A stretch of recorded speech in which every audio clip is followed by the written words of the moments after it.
Welcome to the gunshells.com lobby chat.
up, Moon. Give me a minute.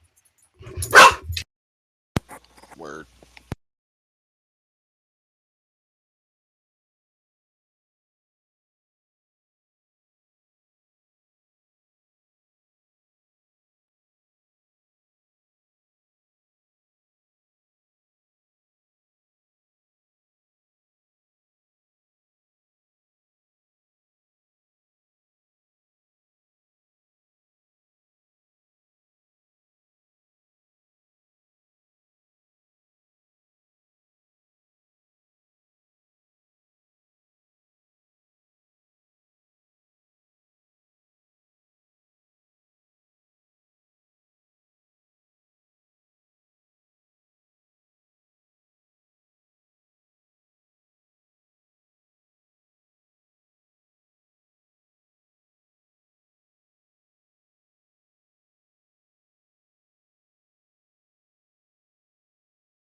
Boo boo, catch you, motherfucker. Yo.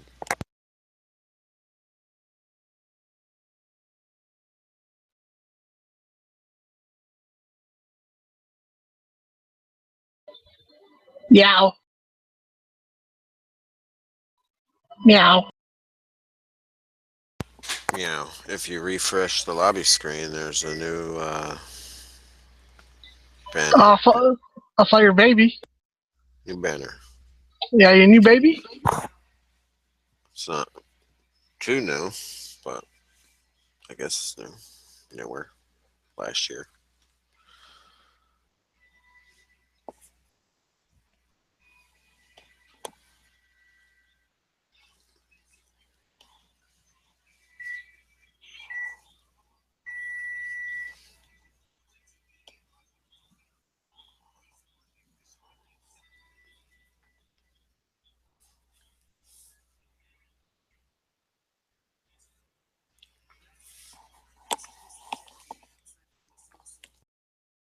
That looks better than the other one. Well, my other one just got real sad. Yeah. I mean, because you said this one's better, so you hurt its feelings. Well, okay, I'll send it some oranges. Huh. Is it happy now? Yep.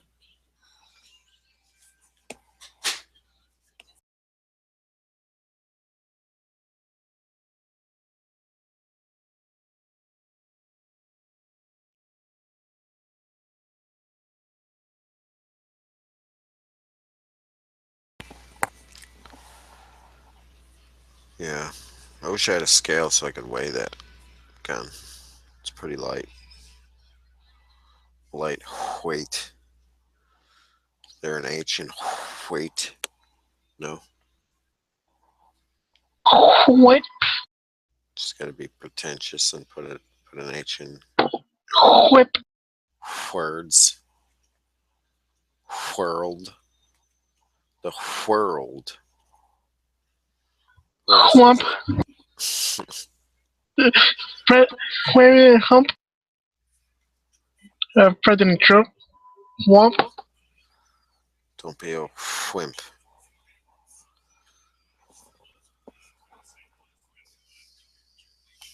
Hoon. Weapons. Alright. Anyway.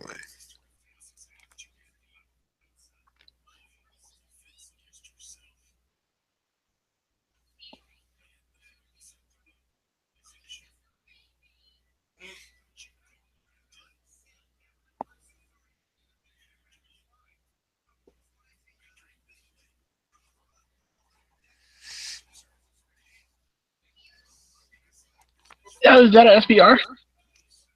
No. It's a 14.5 inch with a pin and welded brake muzzle device. Wow. So was the other one. The last one that was up there was the same. Not the same upper, but the same length.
Cool Whip.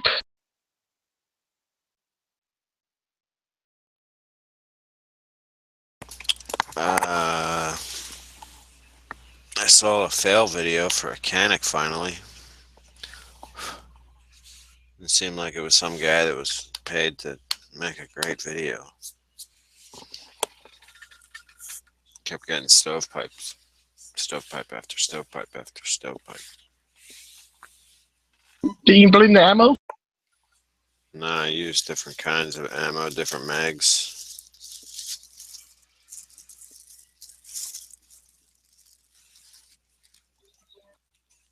I would have just thrown a gun. He did. It's funny that you say that because that's the twist at the end of the video.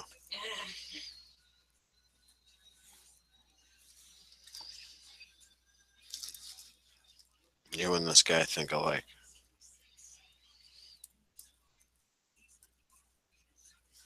I threw it at the target.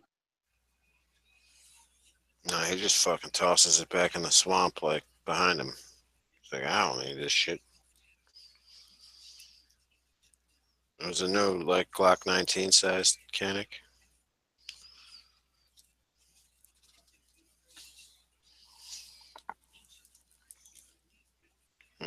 Has a lot of nice features. Warren tactical sights.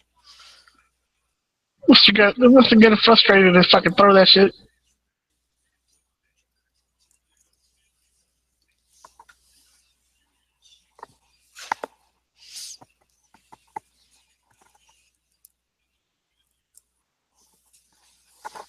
It's too bad it's Turkish.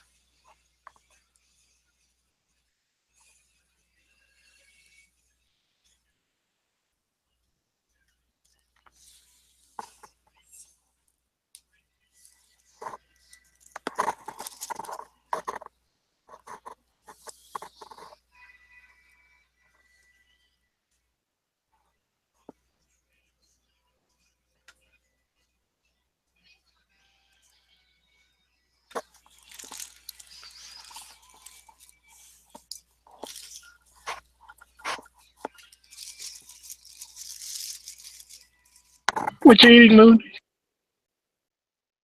Got a sandwich? No. Just putting these parts back in the bag.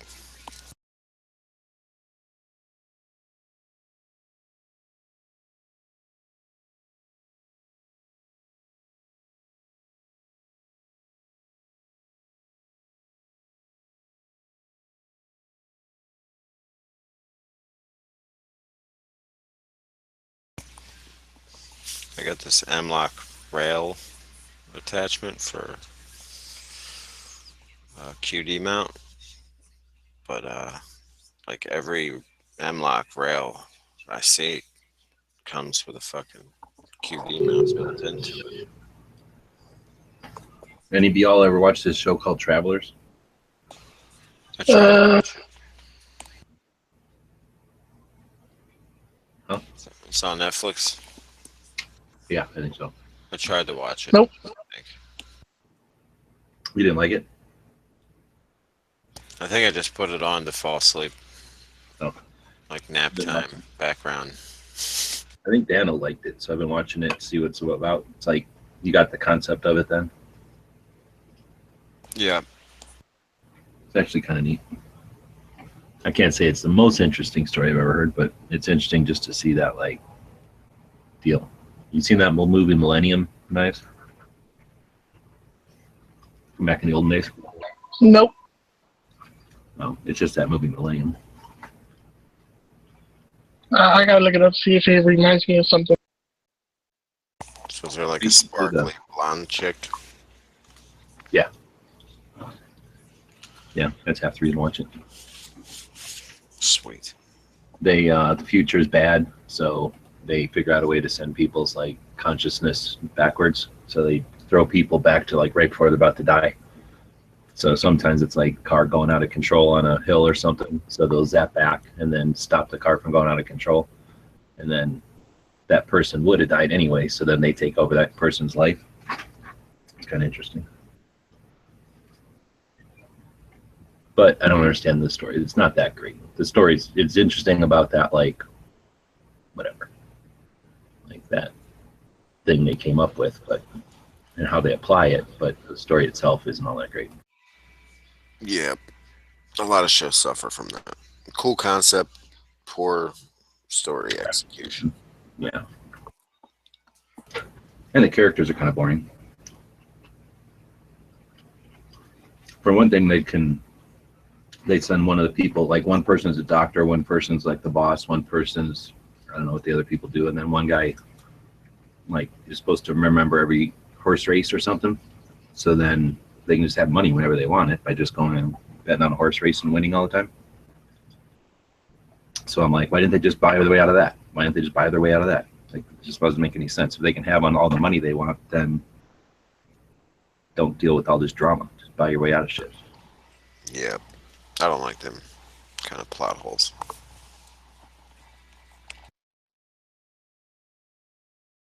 They're like, oh, we got to save the future. So they'll go back, buy it, win all the horse races, win a bunch of money, invest it wisely, become super millionaires, and then just hide out. And you only need to send like 3 or 4 people back with a shit ton of money. See, maybe that's what they should do in season 2 or whatever. Is just figure out they don't need to fuck with shit. Just go spend their money on shit.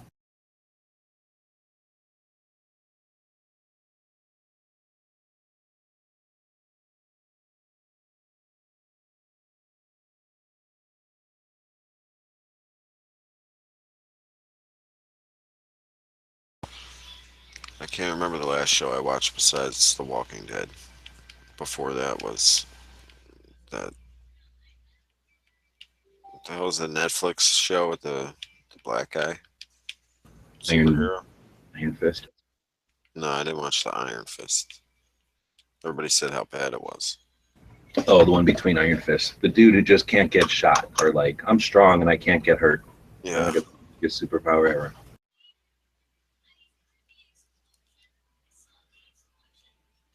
Yeah, skipping Iron Fist.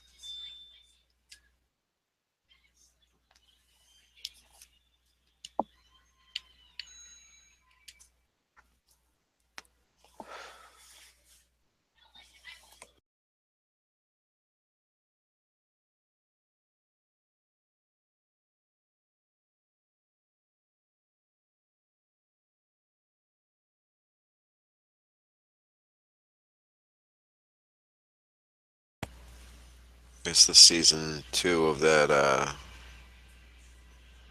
like 80s show, that 80s series, sci-fi thing. Stranger Things. Is that out already? No, it's not out till October.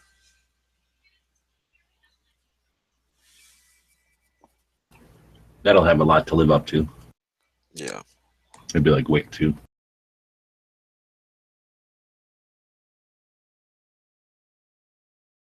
I almost feel sorry for them because they're going to be shooting if they're in October. That's like right in the middle of like Star Wars and shit, right? Yeah, I think so.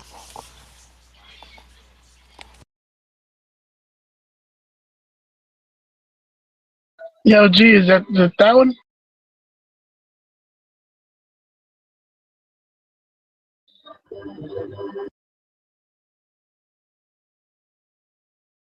Yeah, that's Millennium. That's a good movie. Well, it's shitty, but it's good from back in the day. Whatever that was, 1980 something, 1989. It was almost really cool back then. It's like a Chris Christopherson in it. Uh-huh. He's a singing waiter. And she's a traveler from the future, slice of smoke. And together is nothing but trouble. But it was pretty interesting back then. It was like before the Matrix.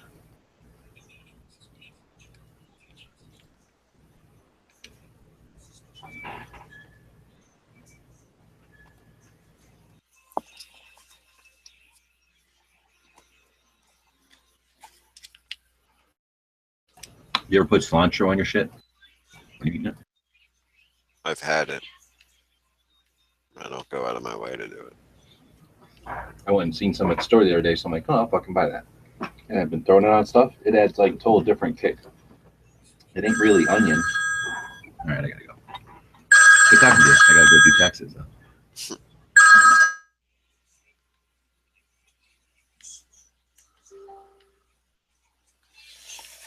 You're chatting it up in the externals.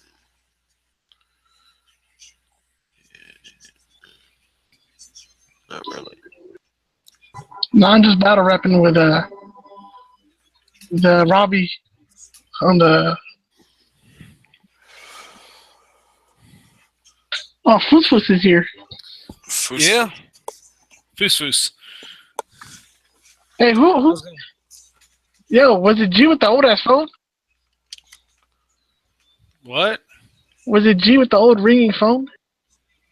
I don't know. I just got here.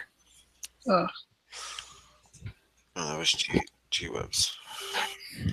See, my aunt hit me with one of those phones. The IRS was calling him. Take him down. Down to Chinatown.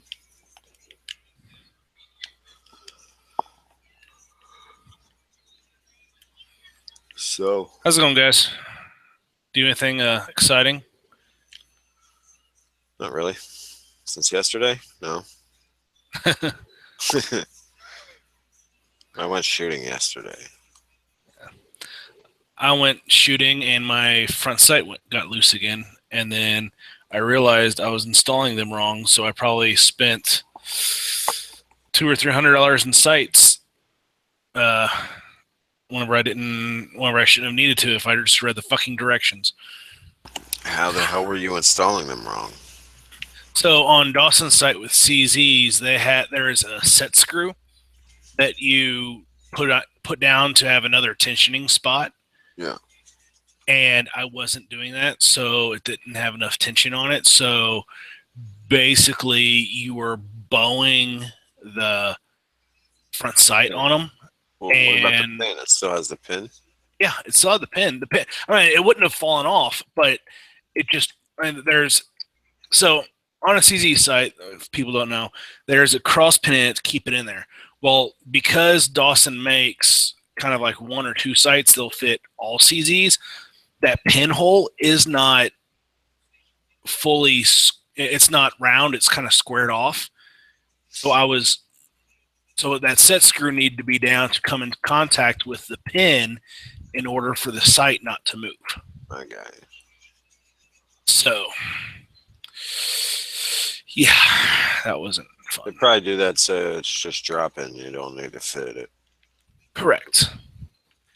And I was like, what? I was like, I saw the pin in there. I was like, you can't even get anything in here because I didn't see the pinhole in the very top to drop the Allen wrench that they sent through it. I'm like, I don't understand. But it's all squared away now. At least on that one. I'm getting another one tomorrow. A buddy of mine's giving me one that he had. So that's how the polymer guns are. They're like vertically dovetail cut and then shoved in there and then set screw. There's no cross pin. really, Yeah. no cross pin whatsoever. No.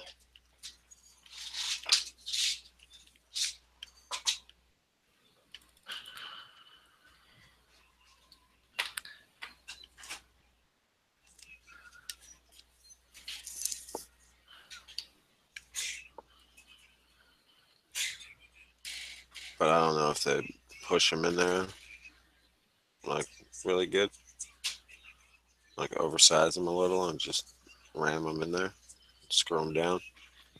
No idea. I've heard of a couple people losing their front sight. Yeah.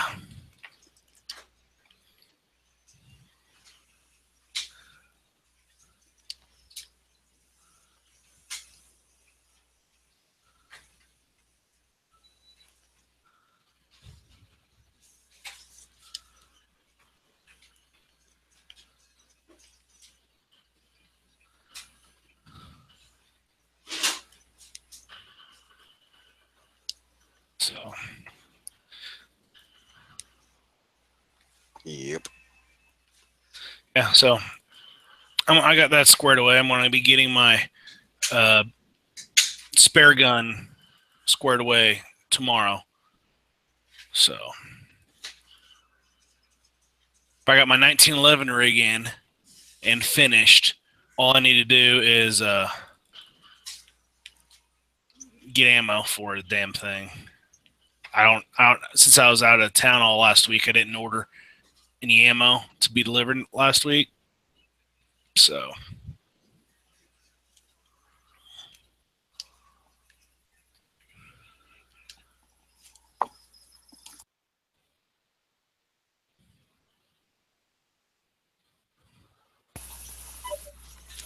Yo, can I use a 5.56 NATO? Would it last longer on my? Would it, my barrel last longer if I just use 5.56 NATO? for what? Regular 5.56. It's same. It's the same shit. It will last longer, right? I mean, 223 will actually moves a little bit slower than 5.56. So I think that 5.56 would wear a barrel out faster, yes, but not that by that much. All right, cool. Ooh, FN barrel. I wish.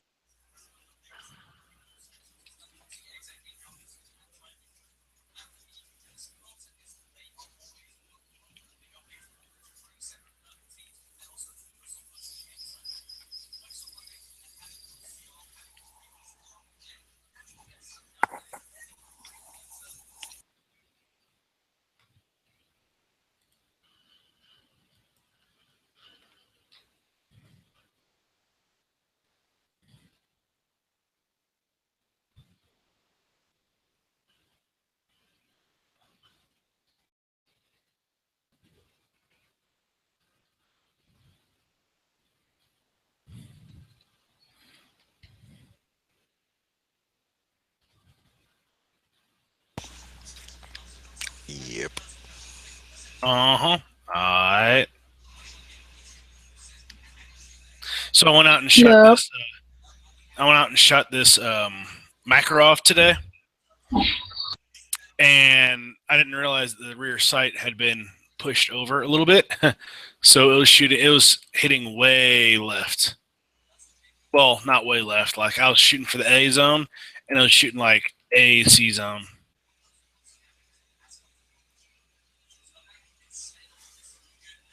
AC zone. Yeah, like the A zone, but C zone like up on the shoulder. Oh.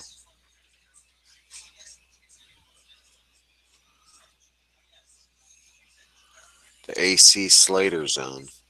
Yes. Saved by the Bell. Big Mother Bill. Always Saved by the Bell. Hit him. I'll be right back. Kelly.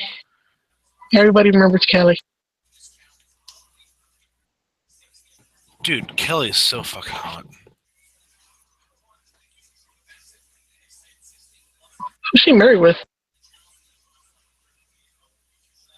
Man, she got a big round head like a basketball. Oh, she got all deformed now? No, she just always had a circular, spherical type head. I liked the the chick that was in Showgirls. Showgirls. What's her face?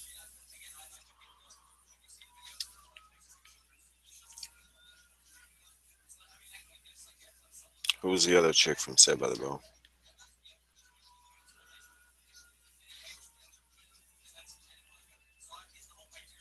Oh, that big old tall bitch with the curly hair. Yeah.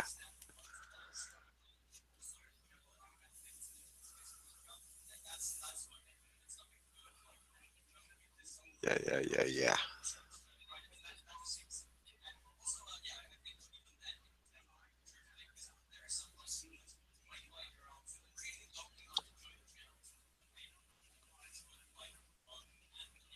She got naked in Showgirls.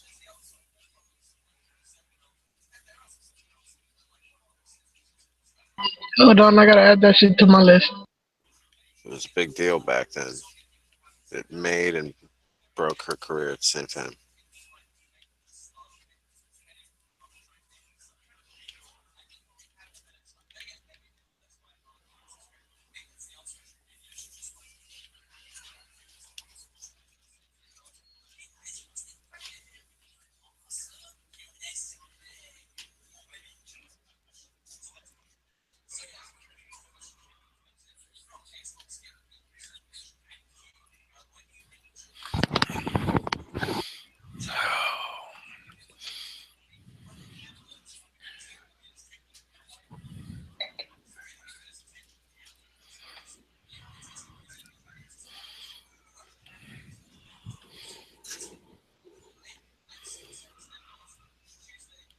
So now, did you go shooting today? Just my screenshot. Oh, that's all you're allowed to have out there? Pretty much.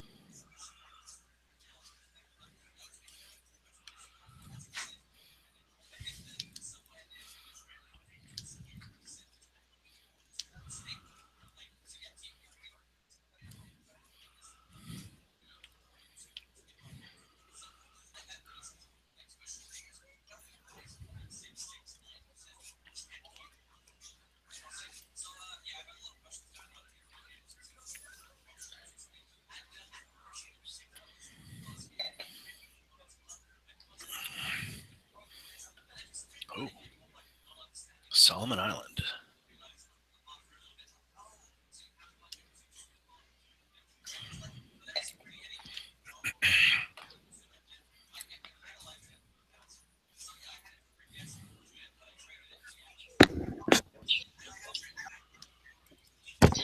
Hello, people of Earth. What up? How's it going, Yep. Martian? I had a sucky day. I had to help my sister move. people of Earth. Oh, sorry, I got the What up? reverb going on. Sorry. I had to help my sister move. I was volunteered. You mean voluntold? Yeah, that thing. Usual. One shooting on Thursday. Yeah. Is your sister moving away from Miami? No, I have a sister here in town. She's moving away from. She bought a house. Cool. She's moving from an apartment to a house, but for some odd reason, so I had to take her. She one of those storage places. Yeah. So that's what I did today, and I worked too. So now that you're here, I wanted to show you how I did and see if you can tell me what I did wrong or something. I'm numbering the target. So What you did wrong? Oh, that's easy. well, you shoot more than I do, so you can tell me what I think I have an idea of what I'm doing wrong. Just seeing a target. You know, all those people are like, oh, I can tell you what you're doing wrong just by seeing your target. Mhm. Yeah, that's Doesn't work? I don't know. I mean, the thing is there's a lot of times that people are like, oh, I'm grouping well. It's just grouping in the wrong spot. It's because you're aiming in the wrong spot half the time. Yeah. Oh, anyway, this is the first one. I was aiming here. Yeah, still hitting a little low left. And then because I was ready to put some things over here, see if I could hit this. That's the first one. Went low and mass. Nothing above. Yeah. That was the first one.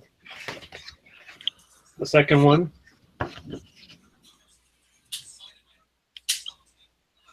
I think I'm pulling down a little bit. I'm not squeezing straight back. Are you dry firing? Huh? You broke up a little bit there. Are you dry firing at all? No.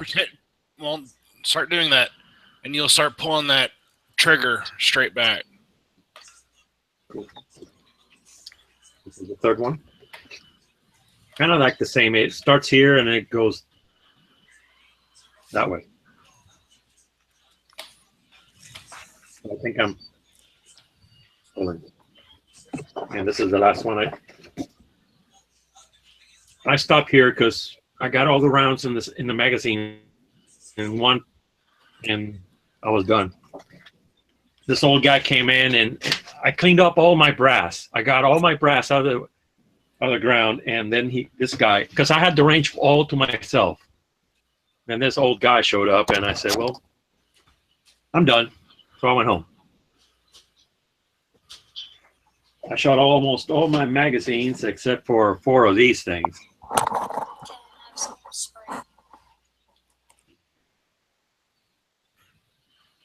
That's how I did. Thursday. I don't usually dry fire in the house. Why not? Well, dry fire a little bit at the range right before you shoot. Right before you load the mag in. And then you'll minimize your flinching too. So I'll be right back. I got to go to the store real quick. don't get too used to that, because when you gotta use it.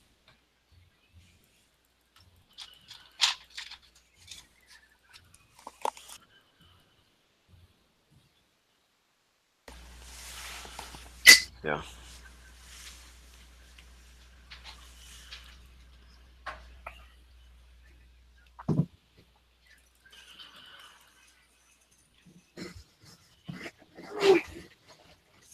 What's up, Foos? Do you have a match How much today? are you doing? No, it's tomorrow. I set up though today. I set up a couple stages, I should say.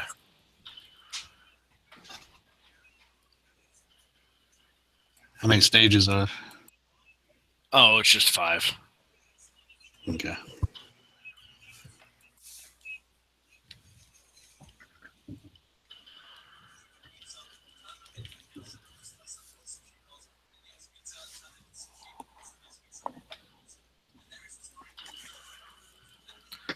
I really suck with these British cruisers. You sank my battleship.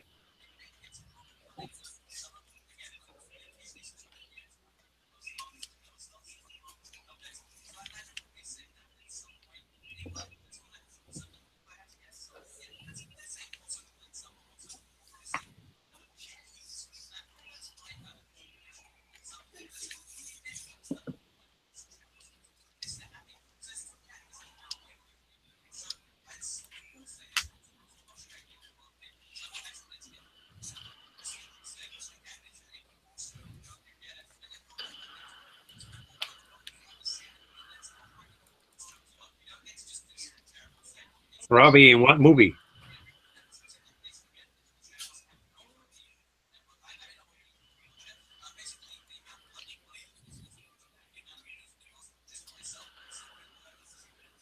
Hopefully not The Big Lebowski. Nobody fucks with the Jesus.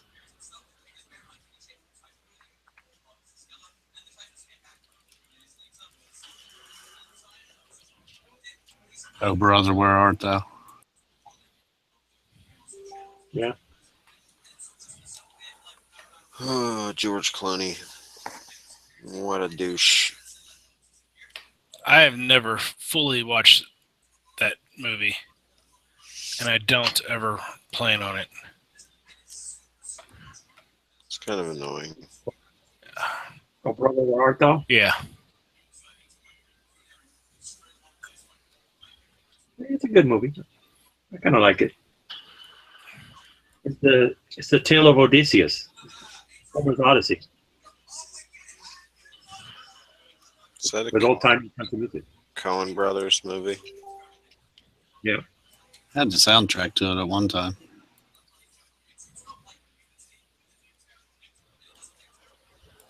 A man of constant sorrow. Yeah.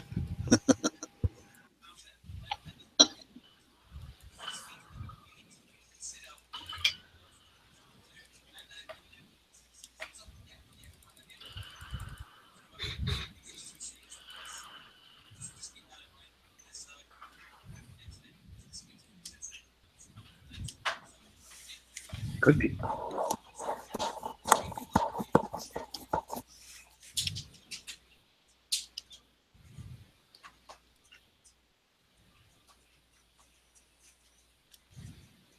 Maybe I should dress up like the Jesus and go to one of those Lebowski fests. No.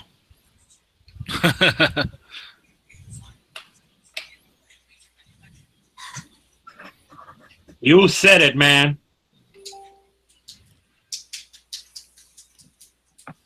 Oh. With a long fingernail.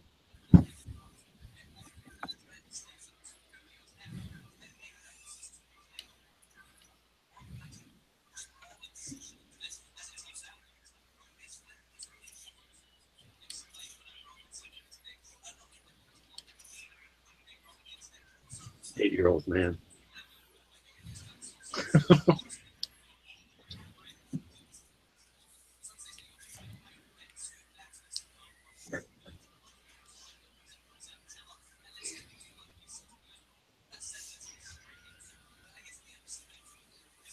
Hello out there on YouTube land.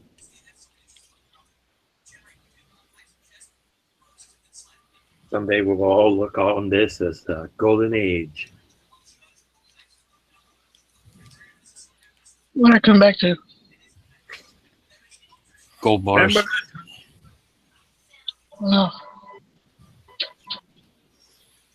oh, is HVS up in this bitch? I'll leave.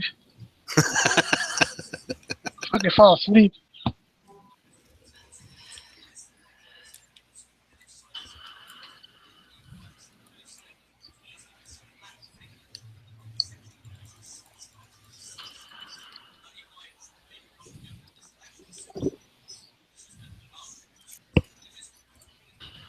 I was gonna say, G don't say. So G got a chat tonight?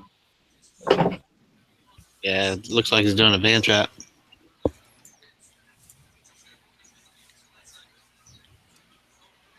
Band chat? Yeah. Yeah, a super van chat. He's going to judge your bug out vehicle for money. Judge the hoopty.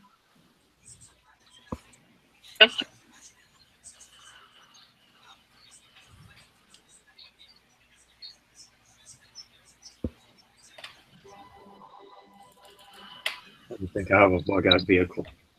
I have two Unimogs. I have four Unimogs that are welded together.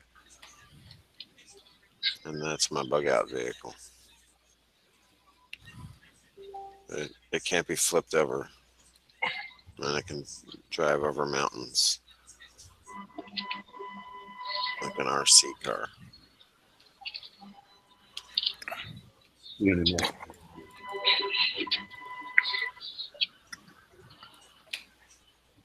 I got a 2000 Pontiac Montana with the sunroof. It's a van.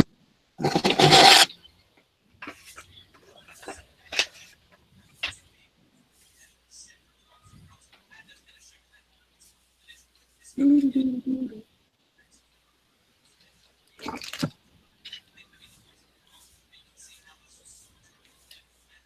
gonna say I don't have much choices. I know the Trans Am's not gonna bug out anywhere. Not gonna bug out on the Harley. Guess we'll be bugging out in the Tahoe. You can be like Daryl, bug out on your Harley. Yeah.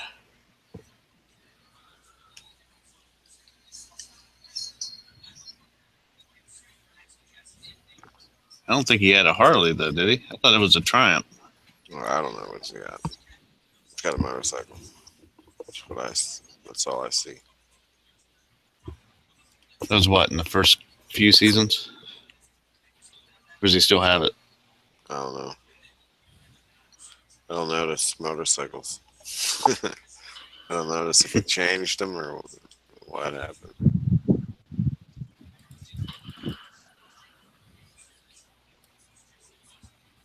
You know, there's bumper stickers. Look out for motorcycles. I don't notice those either. Motorcyclists should know to look out for cars. Look out Oh, for me. don't worry, we do. They got such Yeah. better field of view than we do. Yeah. You're always driving defensively when you're on a bike. Yes, you are.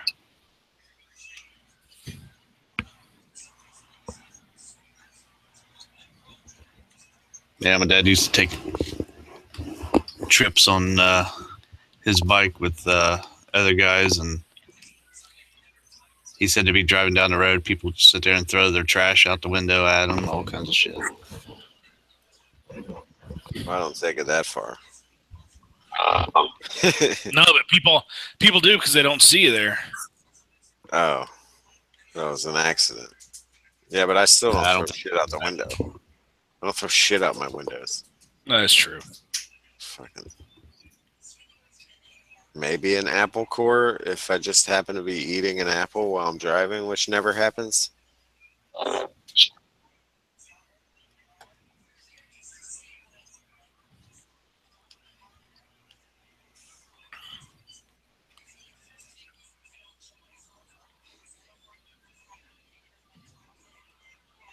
A cigarette butt's gonna hit you right in the face, though. So you better keep a helmet on. I never wore a helmet down here in Arkansas. Because if I had an accident on my bike, I didn't want to live. It used to be the Sure. law here, but they got rid of it. Yeah, in Arkansas, if you're over 21, you don't need one. In Missouri, if it says you have to wear one, but it doesn't tell you where it has to be on you. So there's some people ride it with like on their knee and stuff like that.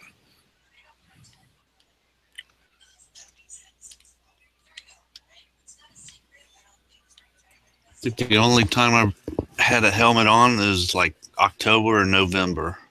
And I just did that just to keep my fucking ears warm. Yeah.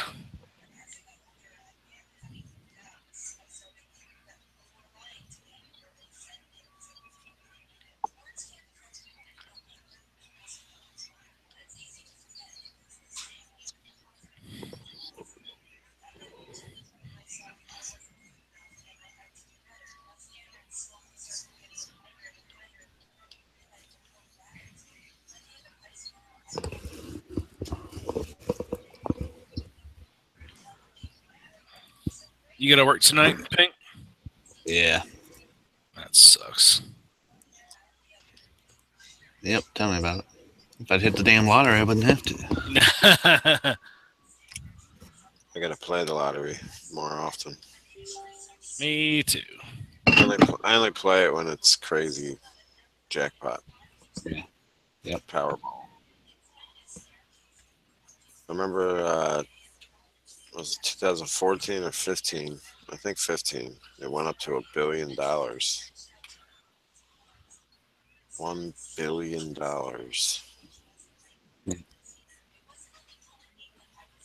It's crazy. That is.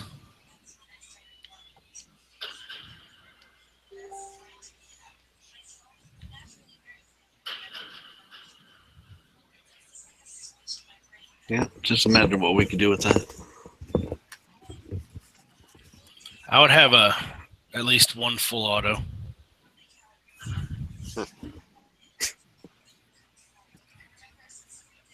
Attached to a tank. I think I would have a couple couple ranges.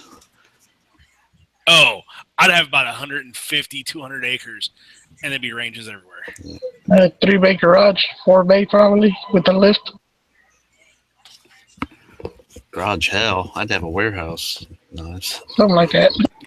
Cars don't do shit for me. I'd have I'd have other stuff going on.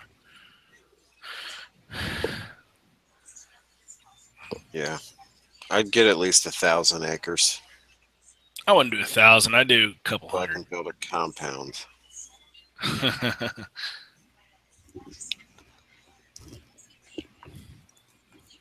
I'll buy that big place where Nothing Fancy shoots and not let them onto my property.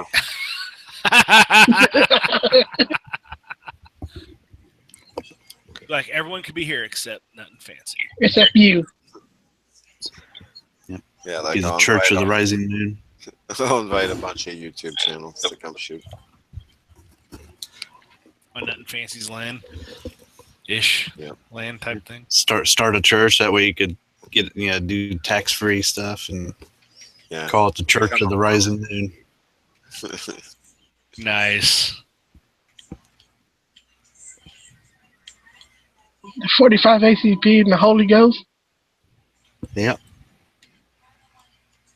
We'll have like gang wars between my religion and the Mormons in the streets of Utah.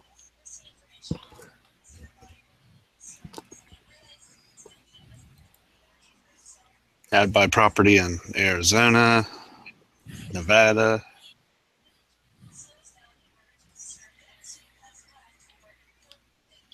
I'd probably have a couple hundred acres pretty much scattered everywhere. I'd have a couple hundred acres, but I'd also take and open up a manufacturing plant. Ammo. Ammo. Yeah. And sell polymer coated bullets, kind of like how Federal is doing right now. I mean, actual ammunition, but for decent prices, not what they're selling it for.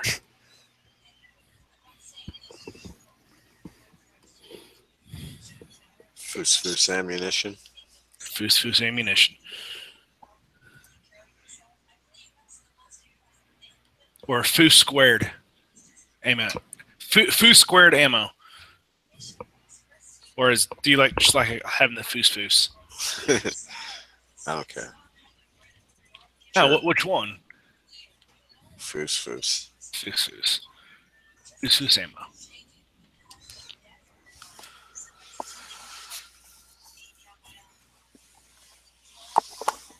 It'll be the best ammo ever.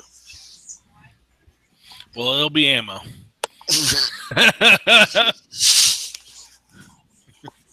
Somebody needs to buy our coat. Needs to buy what? Colt. Why? Nah, fuck that. I'm not making any kind of gun manufacturing place. Yeah, agreed. I'd go ammo. And the box would be like, "Screw you, Democrats! This is for shooting holes in paper and knocking over steel." Would be on every box. They can't say that my ammunition's for killing people.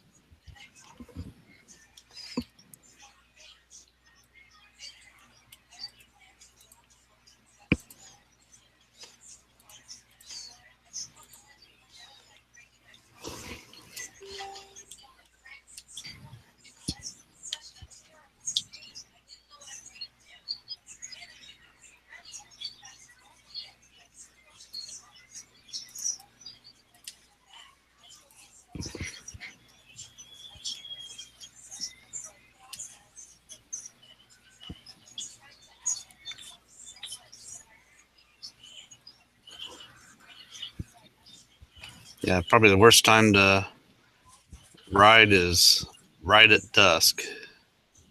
That's when all the bugs come out. Oh yeah, I have a picture Or dawn. floating around here somewhere wherever I went for a bike ride, and it went day to dusk. Oh man, you want to talk about nasty? Yep. I was on my That's sport why bike, so- bikers don't smile. No kidding.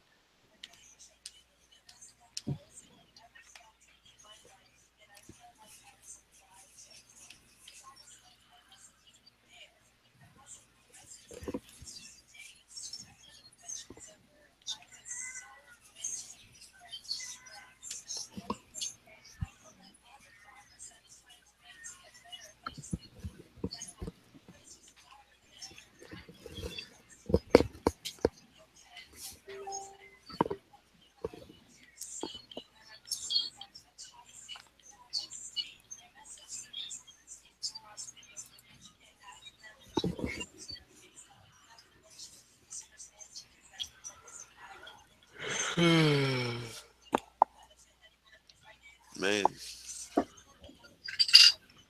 Yep.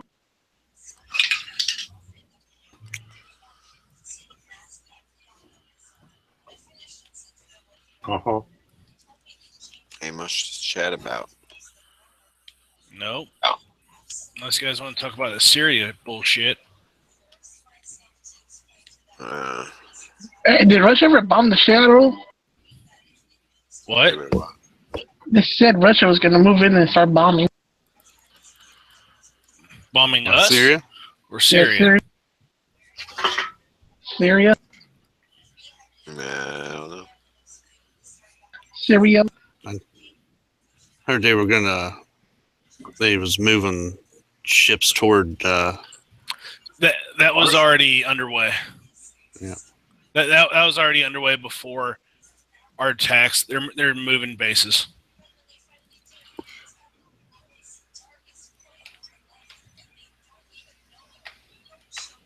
There's a meme out that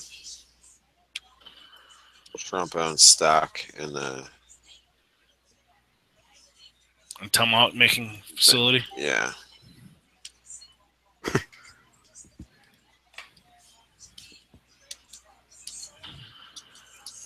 What is that in one of his like investments where they pull your money in and out of different things, or does he hold investment shares, or are they twisting it somehow? I don't know. I didn't research. Well, didn't they say that Obama had like some Smith and Wesson stock at one time? I don't Well, know. insurance and everything else. Yeah.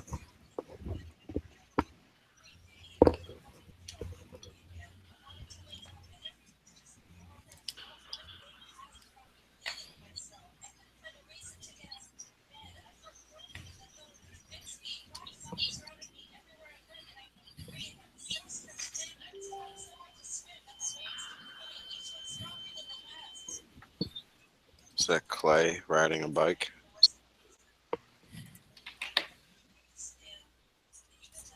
Is that Andrew Dice? It's gonna fall again. It falls in the same place. The bicycle or Yeah.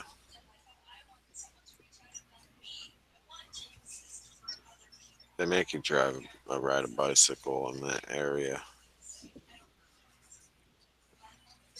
Yeah, it's Northern California. Expensive as fuck. yeah? They like ride a bike. Save Is that a house? Save the planet. It's a mosque. Ah, The planetarium mosque. I don't know what the hell that is.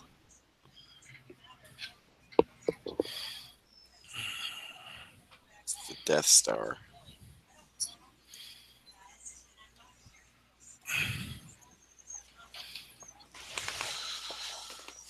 Dun, dun, dun, dun, dun, dun, dun, dun, dun, dun. Yep, California rolling stop. Okay. Candy stop.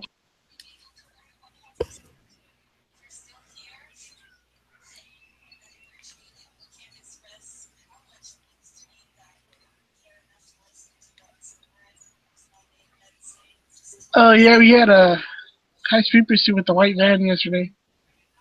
Say what? What? Like a OJ? But it was It was a white, white van. not a Bronco. I thought it was G. Be cool if it was a Bronco. Bronco, a white Bronco. Yeah. Maybe that's what you need to tour the country. A white Ford Bronco. Yeah. With black gloves on. I knew this chick that was like 4'1", and she drove a big giant like '89 Bronco. Hey, I noticed that small girls always be driving the big ass fucking trucks. Clay said he's filming Pee Wee's Big Adventure. It's pretty sweet.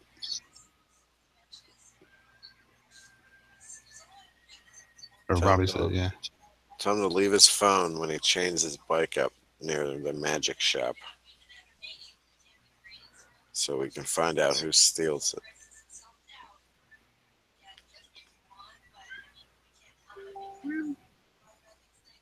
First was left.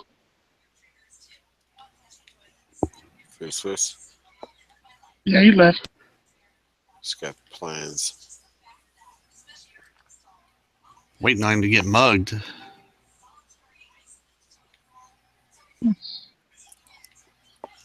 Tell him to go to the hood. I would stick like a broomstick in his spokes. Couple guys roll up on Swins and hold him up. Chains.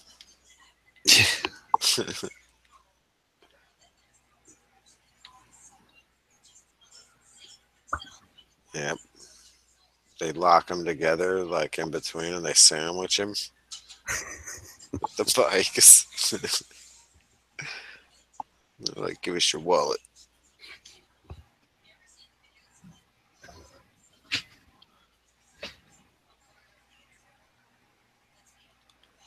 What he's carrying. He's got to practice bike shooting. Wonder if he does that. Drive around the neighborhood, dry firing. Ride by. You never know when you have to like use your So you gun should- on your bike. See, you should have grabbed on that truck.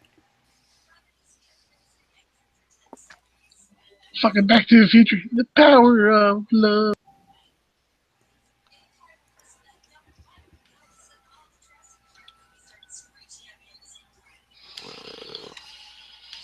You almost get hit right there, huh?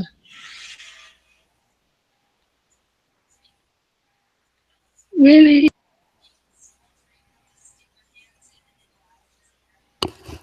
Fucking hungry, man. Yeah. I'm getting there.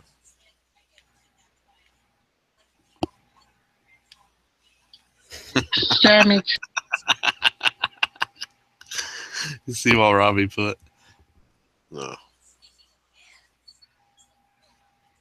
I gotta switch the screen.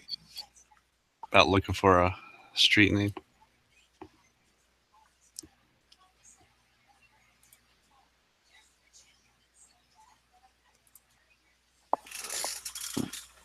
That would be funny.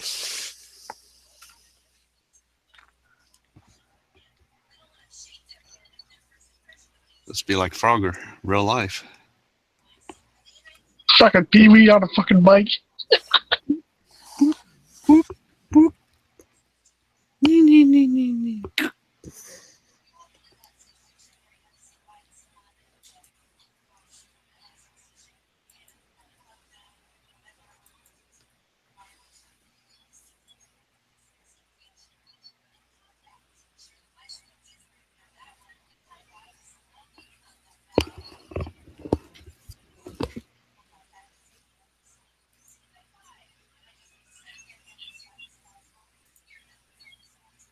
Watch out for that Prius. Watch out for that Tesla. Can't hear them coming.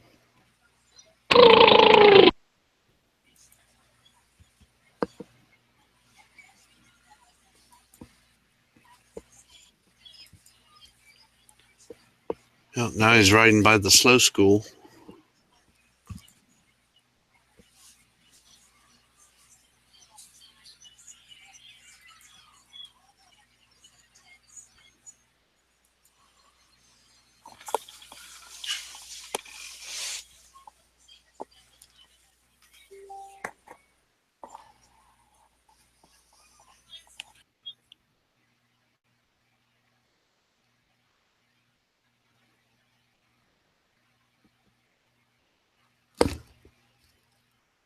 Well, it's a heck of a long ride just to get to the bike boulevard, isn't it?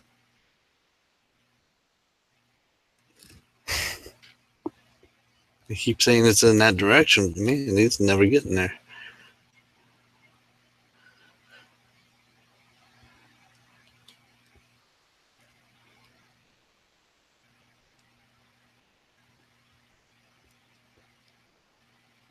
Hey, Clyde, go to the fucking liquor store. Get a Colt 45. Don't forget the Black and Miles. It's Humps.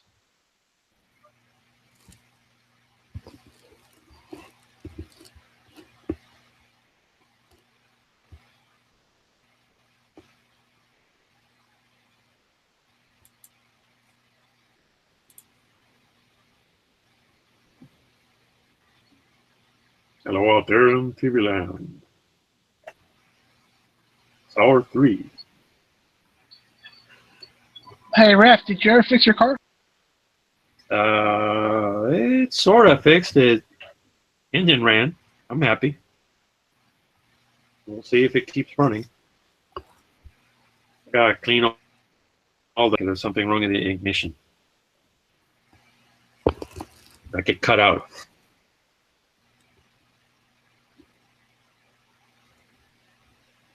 Well, I gotta get to work, guys. So I'll talk to you later. I think.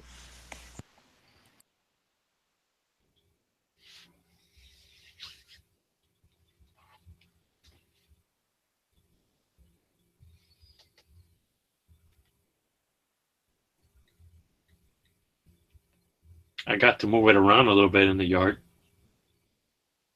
That was good. But it started cutting out like something wrong in the ignition, so I gotta look into that. Gotta get some contact cleaner and see if it's the ignition. If there's something wrong with it, I'll take it out and get another one. Fucking hungry. You need food, man. Yeah, I'm going to eat some Boldigas. I'll be back.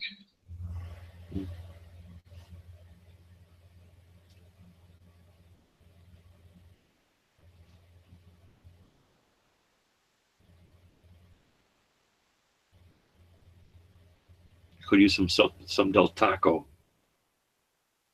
Or some tasty burgers. Oh, the In-N-Out.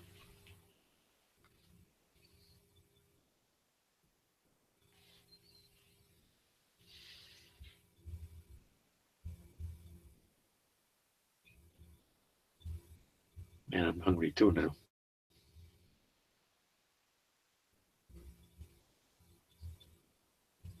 Could use some food. Start to raid the fridge.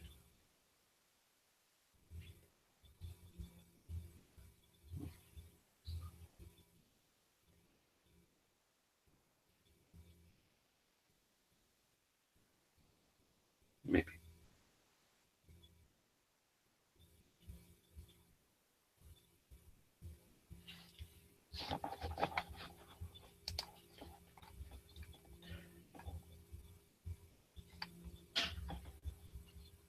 I hear a cat. I'm gonna see if it's Elvis.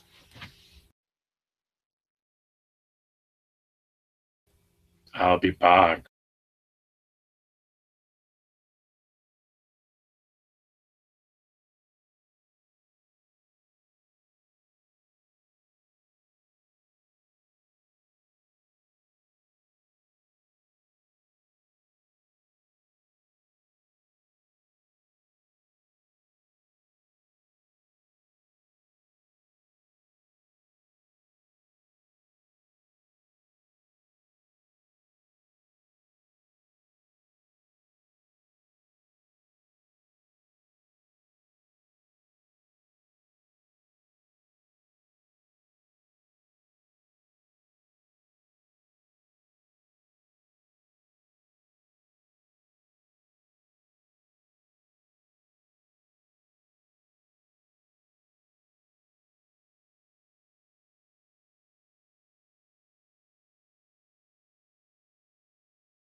It was not a cat.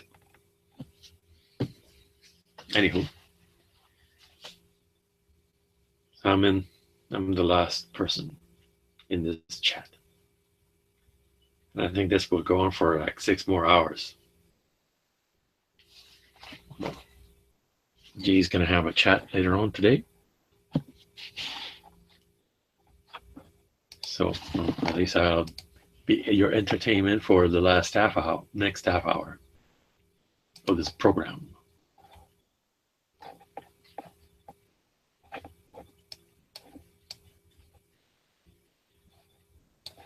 Yeah, Sean P.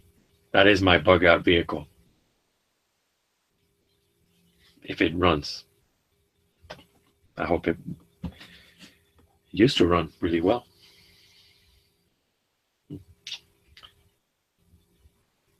Old cars. That's how it is with cars sometimes.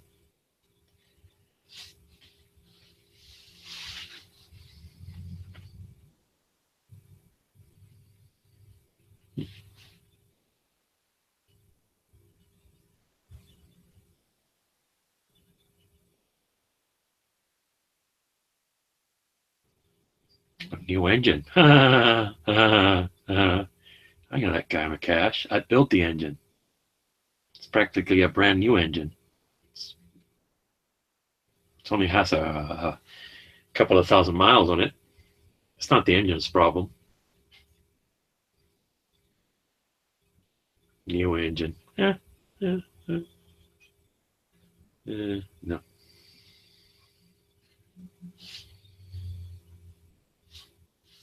And welcome to the Ralph chat. Ralph. Anywho, I was thinking about the YouTube thing.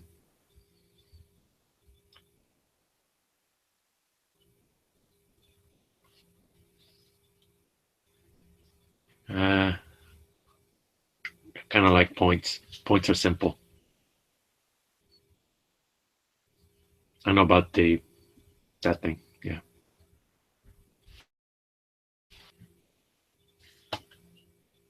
Not there yet.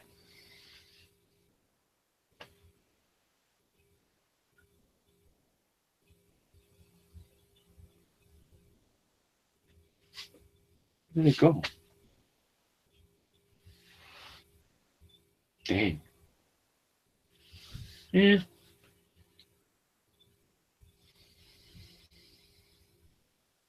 Points have problems. But they can be made to run again. If you got a Petronix and it goes out, they're done.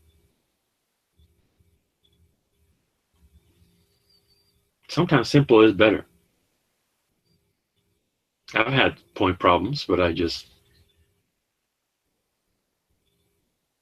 open them up, or if you got an ivory board, you can sand a little bit. You can get a business card and roll it in there and adjust it, and you can get the car running again. But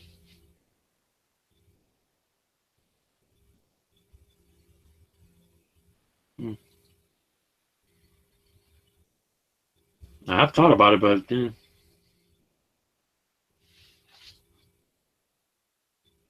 don't think I ever bought one of those ignition systems. Now the Beetle, I have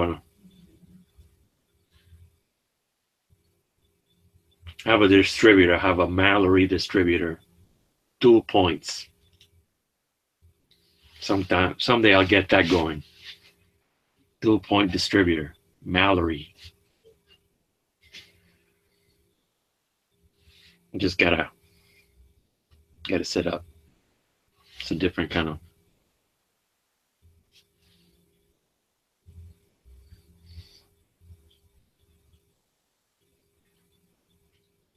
Someday.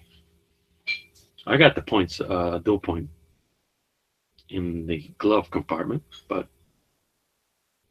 I have to fix that engine. I made a mistake. I was fixing it and I was in a hurry. And hurry makes waste.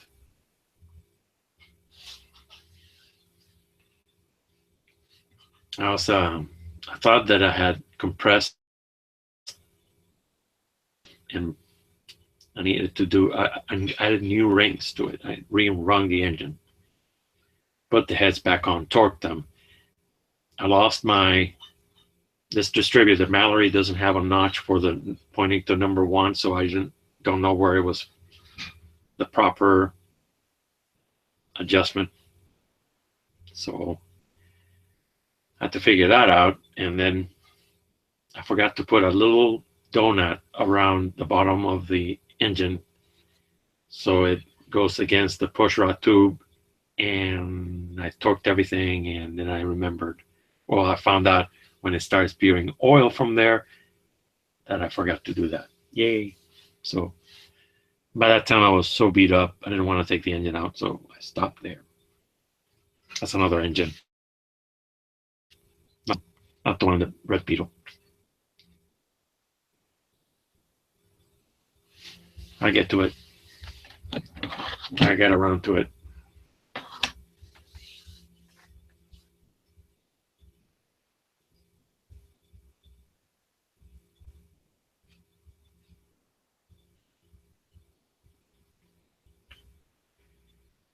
And I keep points also because I'm cheap, poor, sad, But now that I'm keep looking back there, there was supposed to be a distributor over there, and I don't know where it is now. So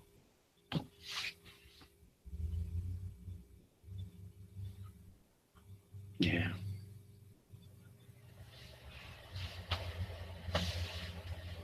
It's got me puzzled. I'll be back in a second. I'm going to look for this distributor.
No, cat didn't eat that. I put it in the Beetle. I won this at a car show. It's awesome. That's what it looks like, brand new. Welcome to Cart Talk with Click and No Clack.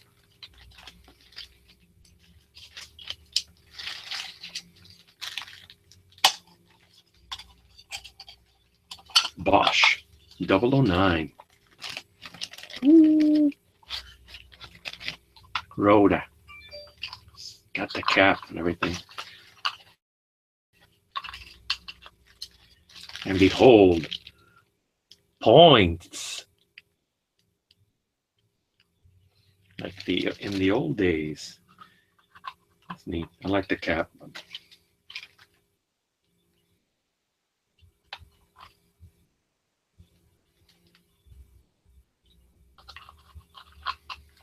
Looks interesting with it.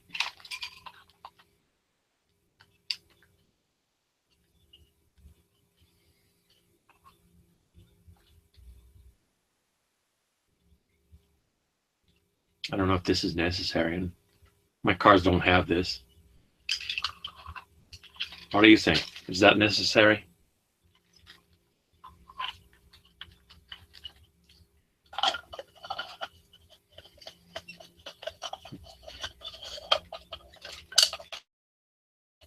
Fancy.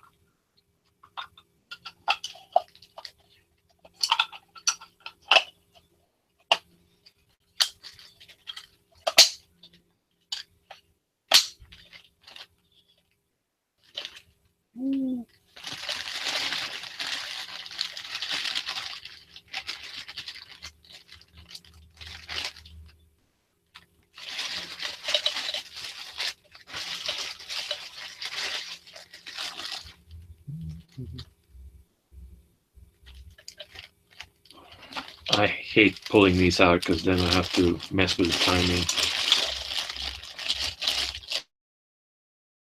Yeah, one time with a test light. I did timing with a test light on the bus one time. Did okay.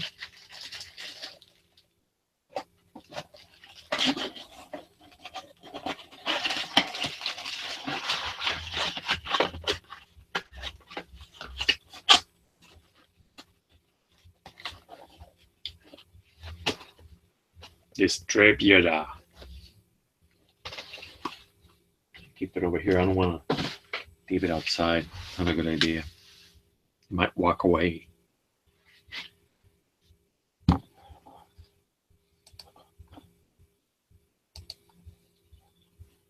I've heard of people stealing stuff. So. Hey, Raphael. Hey, hi. How you doing? I was just wondering if you had considered taking some type of training class for carbine or pistol. Tactical response isn't too far from you. No. No. It's a good idea, but I ain't got that kind of cash. You should be able to find something in Florida. I took I got a couple of wicked classes. echo. I get. Can you like mute your speakers or something? There you go. Yeah, just mute yourself and that echo goes away. Thanks.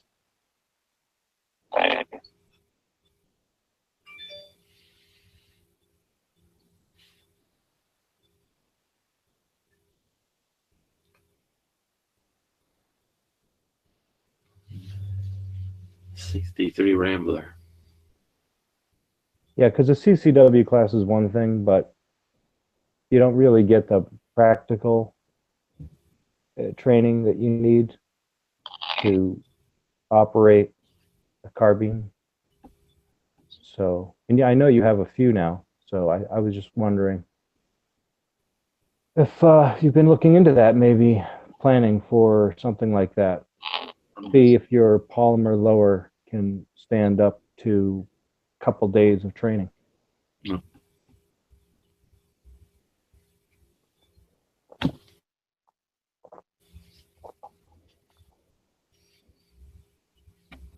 I can't afford to do that kind of stuff. There's plenty enough getting ammo and stuff and having to make time to go shooting.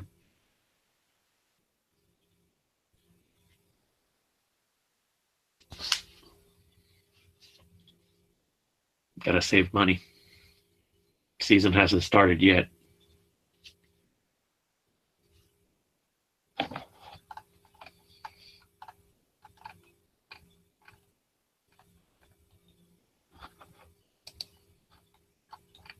Well, I was just again curious if you looked into it at all, if there's anywhere in your area, within a few hours drive that does carbine training. Not that I've heard about. The dude that I took lessons from, he was pretty cool. I'll take lessons with that guy. What about where Tac Daddy is? He seems to be able to go and take training around. I don't know where he's at. Florida's a big state. Yeah, he's somewhere up north. I think he's up near Jacksonville.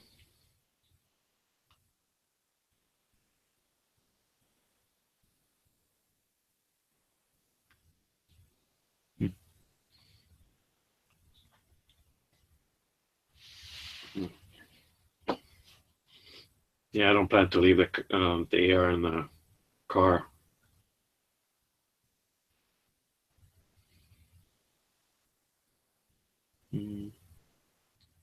No clutch pedal.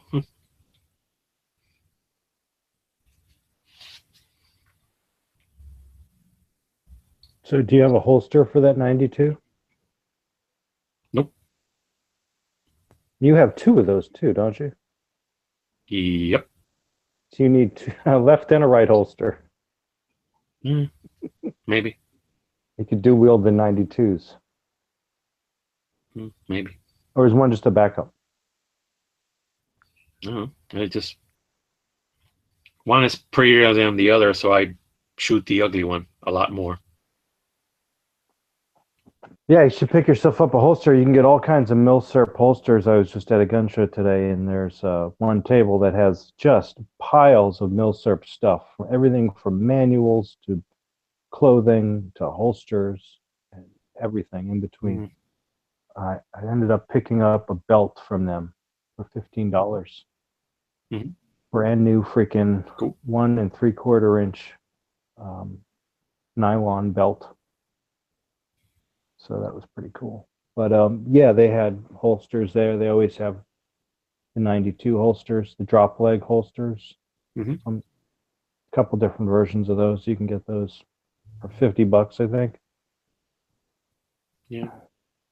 Because really, I mean, a pistol isn't much without a decent holster. I actually ended up buying a holster today for a gun I don't even have in anticipation of getting that gun. So when I do get that gun, I'll be able to walk right out of the store and know I've got a decent holster for it and put it right in it.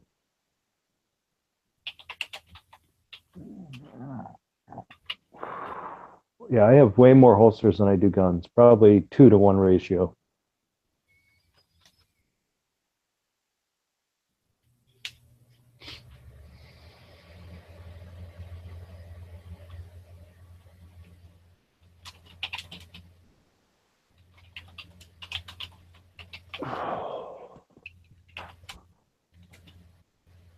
Do you have any gun shows in your area?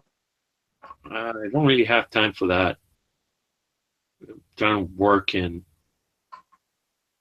all the time I'm being at. I moved my sister out today out of some condominium. Take her to the gun Always show. I don't think so. Get her into It's not guns. gonna work. Not gonna work. Well, just a year ago, you weren't even into guns, so things change, right?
So you've never been to a gun show in your area? Is that right? I went to Tulsa. No, in Florida. Nope.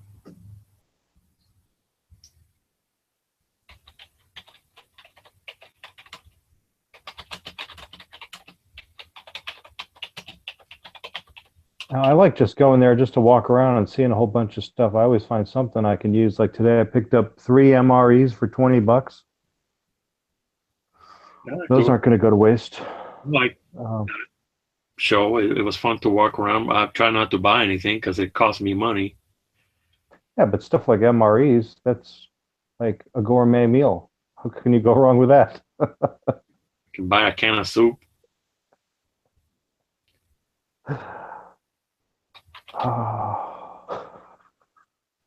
It's really entertaining. I find it very entertaining. Yeah, it's There's always something new. There's always some guy who's got a bunch of stuff that doesn't go together. You know, it's all random stuff, and you stop and you look and you want to ask questions. I saw this one table that had like a bowl of spent matches next to a bowl of pistachio shells. And I was like, wait a second, what the hell is going on here? And I just walked on by. You know, I really didn't have time to figure that one out. But I mean, I could have spent all day there easily. I mean, yeah, if you've got money, you're going to spend it, right? Because there's always something you need or want. And not to even touch anything. I don't ask about anything if I don't, because then it'll get in your bag. Well, yeah. I mean, the greatest thing is you start talking to the guy or the woman, and within 30 seconds, they're dropping the price for you. You know? And it's like, wow, this is great. This is what I came here for. Somebody who's offering something for less than they sell it online, and it's making all the money that I just spent to get here worth it. Now, I've also been to plenty of gun shows and bought plenty of stuff that was overpriced because I was just interested in at the time, and I wanted to patronize that business, and you know, I didn't do my research, whatever. But it's really the places that give you the deals that make it fun. Yeah, I bought this from some Chinese guy that I was talking to because I helped him out, and he gave me a good price on this. It's the knife. I didn't really want the knife, but yeah, there's a lot of Chinese knives at the gun shows for sure. Yeah, this is a flea market. So you have time to go to flea markets, but not gun shows. I don't do that anymore. So hey, I used to have a job. I'm right there with you. But one thing I noticed today, it was funny. Like I go there with certain things I have in mind every time, and I always end up buying a bunch of other stuff I hadn't even considered. But I was looking for 10mm ammo, and I didn't see one round of it. No, I take that back. There were like 3 boxes of defensive ammo, but no bulk ammo whatsoever. No reloads. And so, I mean, that kind of took me back. But this gun show I went to, where I am, is aren't that many 10mm guns on the market, so that would explain it, perhaps.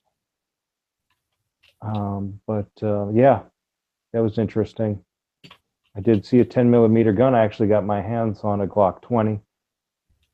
Really nice gun. I'm gonna have to get one of those. I wasn't able to pick it up today, but definitely in the near future, I'll be the proud owner of a Glock 20. And I did buy a holster for it today from a company out of Las Vegas, of all places.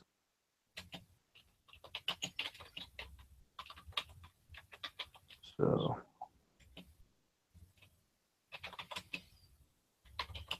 yeah, I mean, I have a hard time not going to the gun show when it comes into town. And it's not like I need anything really there. I mean, there's always stuff I want, but I just feel like I've got to go see stuff. You know, like I must have seen 500 AR uppers today. Hmm. And they're all really nice looking, you know, and I could have been happy with any one of them. There wasn't that much junk there today. 501. Yeah, I think the lowest price I saw was for it was 360 something, I think, for an upper with a bolt carrier and charging handle. The bolt carrier didn't look that great to me. It was like some no-name brand, but it had Magpul furniture, and I don't know. I didn't really need another upper, so I didn't get one. But yeah, the buyer's market for sure. There was a lot of people at the show, and I think every single table space was sold. And there was a lot of vendors there, a lot of people I'd never seen. Just jam-packed. This one guy was giving away American flag patches, and he was selling emergency blankets for $1 each. Cool. That's a good deal. Yeah, I know. So I just threw him a few bucks because that was the only small bills I had left. Grabbed a patch. It's not a Velcro patch, but it was still really cool. Like, I mean, that's the stuff I love. It just makes my day, you know? Like, I got 3 emergency blankets for $3. I could put one in each vehicle. You know, and those things are a single use only. So if you do end up using it, it's gone as soon as you take it out of the package. It's consumable. So yeah, those are great to stock up on. They come in really handy. They've saved my ass a couple times.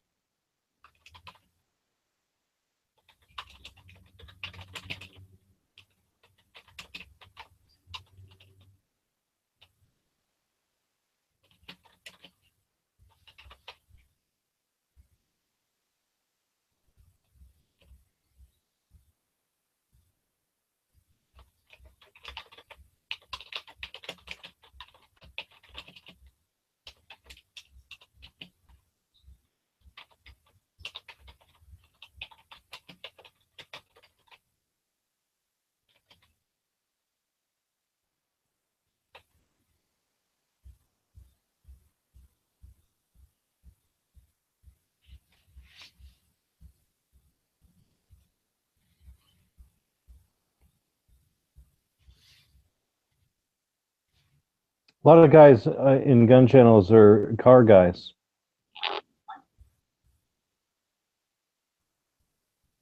Huh? You broke up a little bit. A lot of guys in gun channels are car guys. Yeah, usually goes together, guns and cars.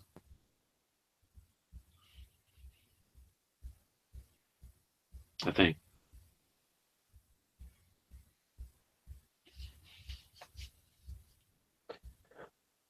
I don't know. Cars are kind of boring. We need cars.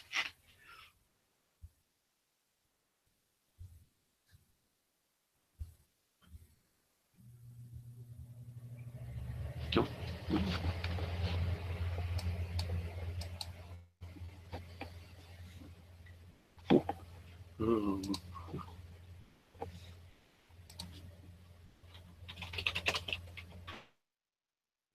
Yeah, I mean, I think it's not only the car itself and what color it is, but it's how you drive it.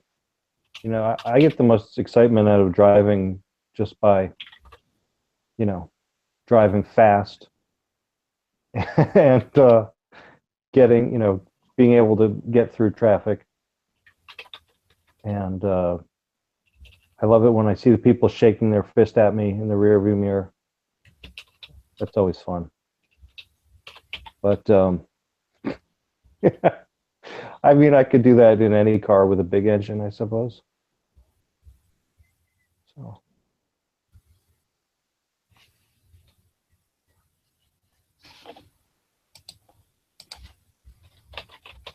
I found recently people have a very low tolerance for tailgating. They get all uppity in the side view mirror and the rear view mirror. It's like, yeah, you know what? Instead of getting mad at me, why don't you just get the fuck out of the way? You're going too slow.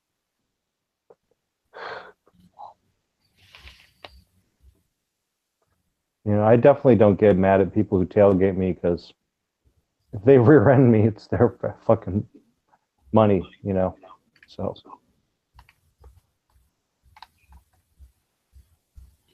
But no, I had a guy today brake check me. And it's like, all right, you know what? You're a fucking dick. Anybody who brake checks somebody is got a real stick up their ass.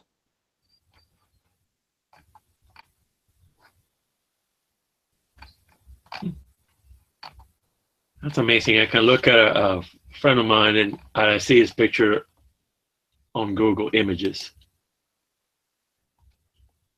I wonder who took that picture. I can't find a picture of his car though.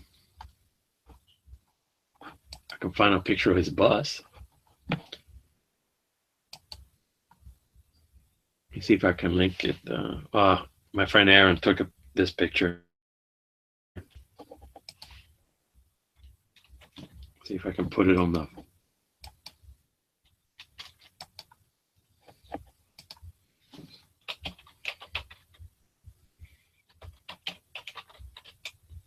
Let's see if it shows up.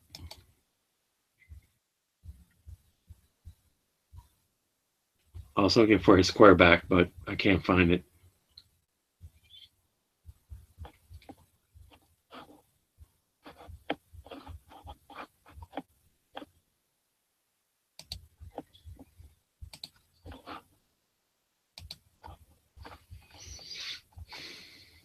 That guy does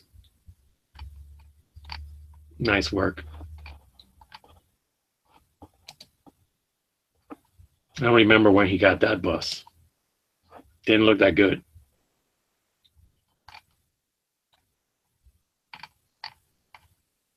You know, DF2 Dot has a really good point. If somebody's brake checking you and you just hit the gas, their car is gonna get fucked up, and they're gonna have to deal with that. I mean, you may have to pay for it, but they're gonna have to deal with that. And if that happens to them, they may stop their bullshit the next time somebody's tailgating them. They may just get the fuck out of the way. They may have learned their lesson. But if they keep that shit up, they're going to keep on getting rear-ended over and over and over again. And eventually their insurance company is going to be like, what the fuck? You know, don't you know how to drive, asshole?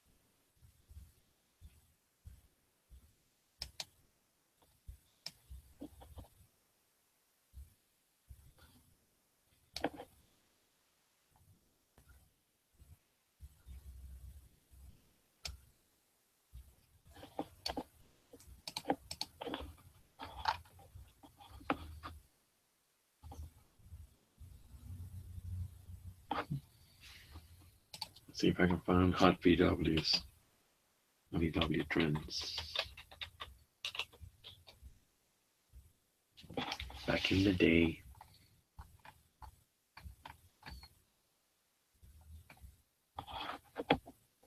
Can't find them.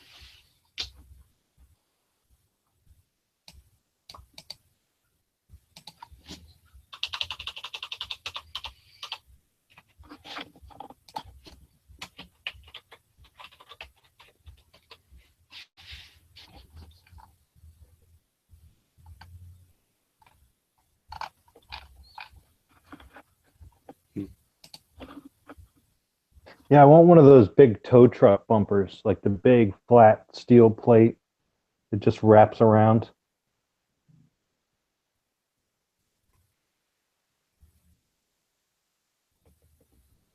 Yeah, it grabs the front wheels and lifts them up. Just so you can, you know, have like a full 180-degree coverage in front of you.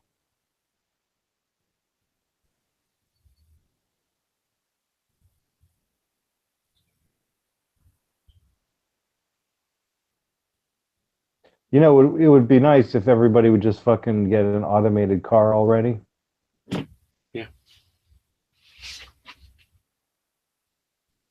We'll have robot drivers with artificial intelligence, and then they'll get into fist fights with other robots. Road No, rage, they'll just tweet their rage back and forth. like Rock'em Sock'em robots. They'll just be sitting there in the seat without hands on the wheel, like just tweeting away. You're an asshole. Stop tailgating me.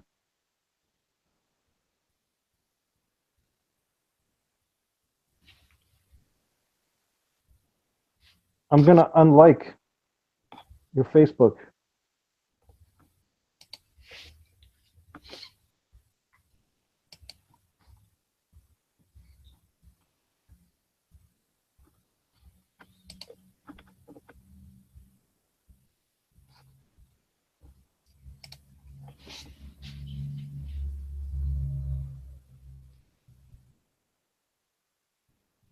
I don't know about road raging automated drivers. They got friends, you know. They can withdraw all your money from the bank.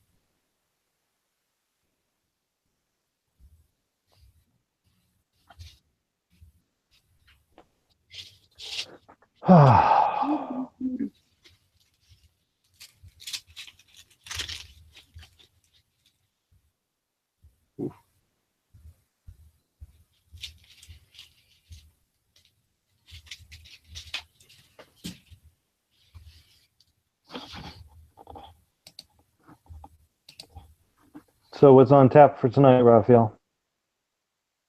G-Web's going to have a van chat. It's coming up. Oh, is he going to judge your van? I don't know what it is. He's gonna judge for money. You think I'm gonna put some money in there? I ain't got that kind of cash.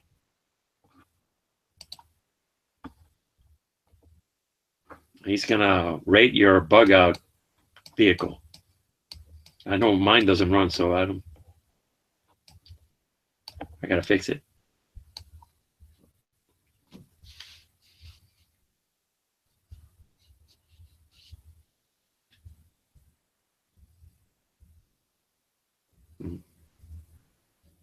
Yeah, Tony's got a Suburban.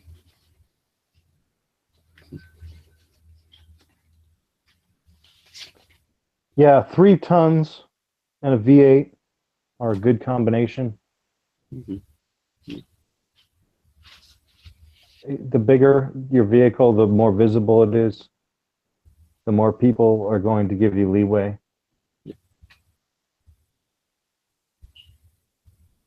You do suffer a little bit maneuverability wise, but you don't need it so much because people will maneuver out of your way for you. Yeah.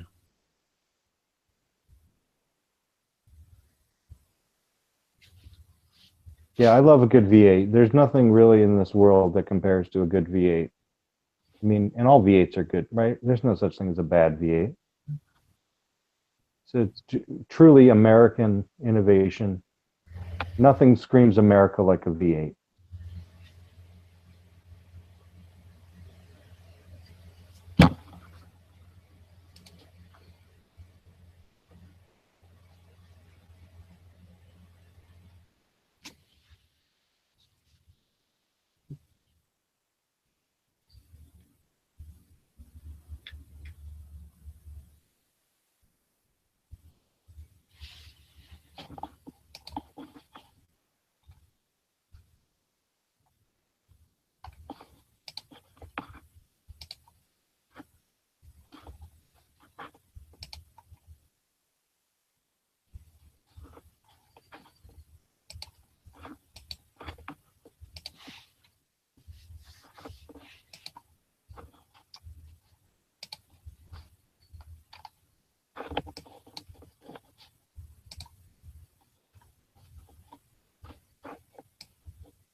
Have you ever watched this epic? Russian what?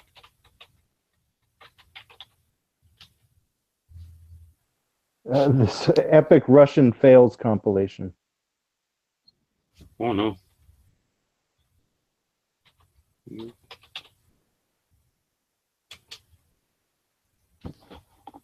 It's all cars crashing into each other.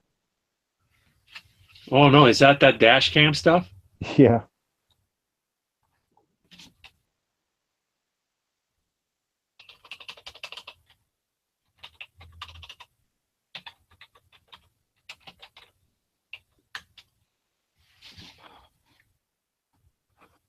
Poop. Must first log in.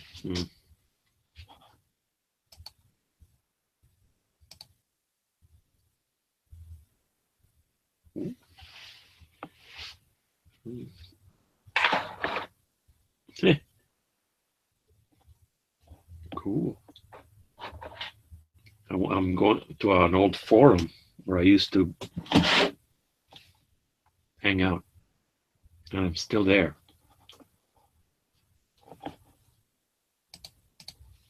I'm gonna have to edit my cars, subtract 1.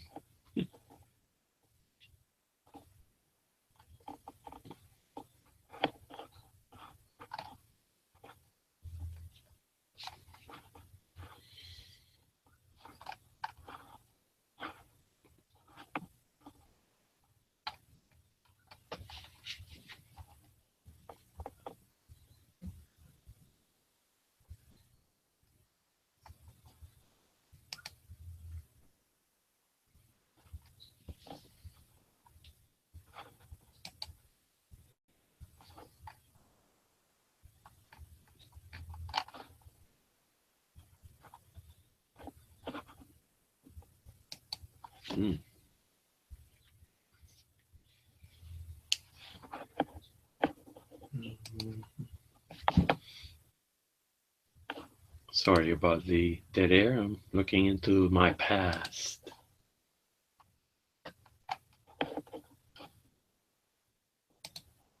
Haven't been in this forum in years.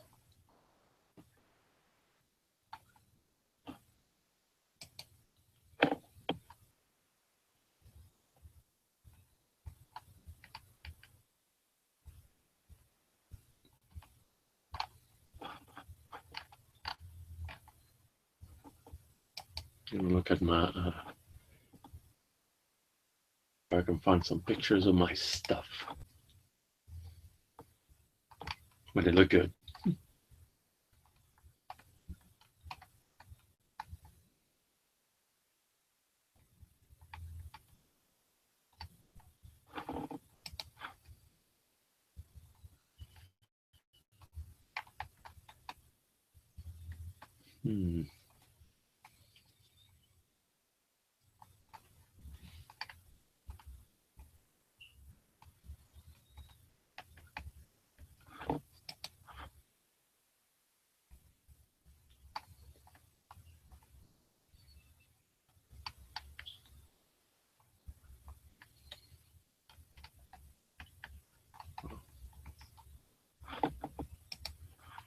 I guess I haven't been in there so long, my posts have been deleted.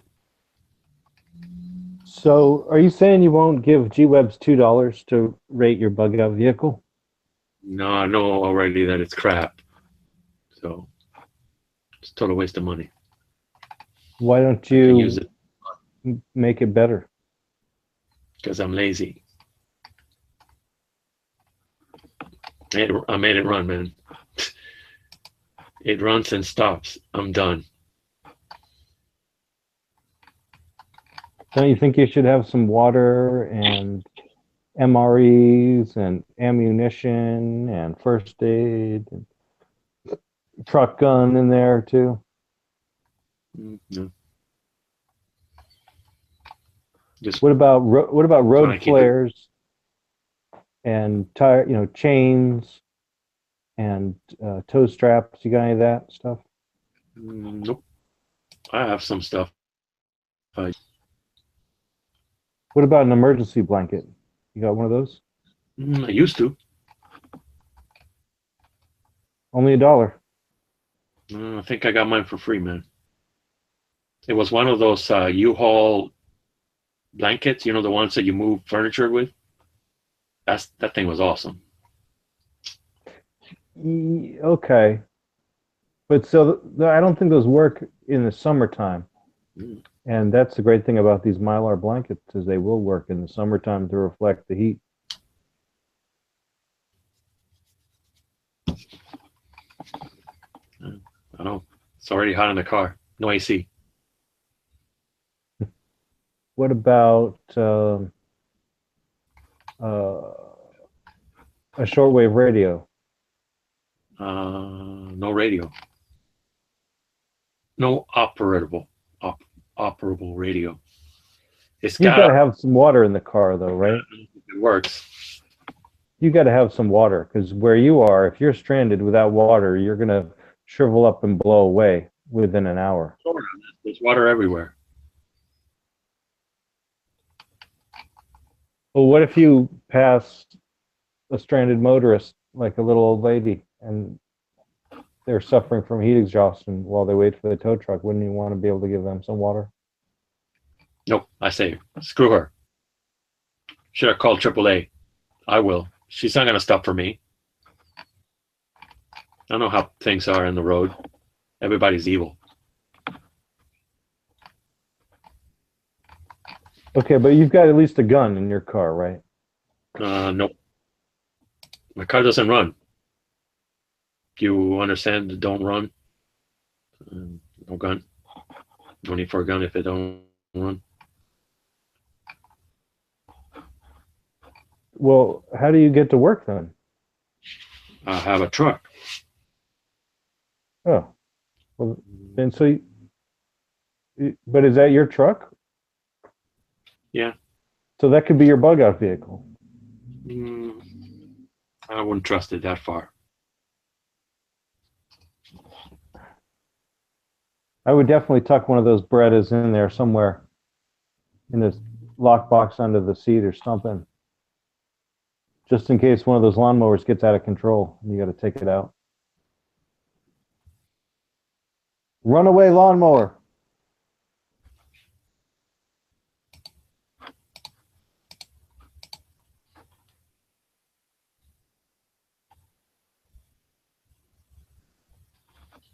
I'm not helping little old ladies by the side of the road.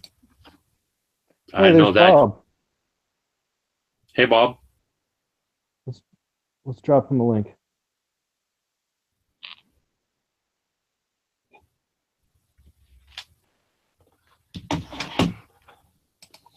The old lady by the side of the road trick. I'm not falling for that. Not again. Yeah, I personally will only stop if it's a woman that's under 25 and like in a bikini top, you know, under the hood with the steam coming up. If it's an old wagon.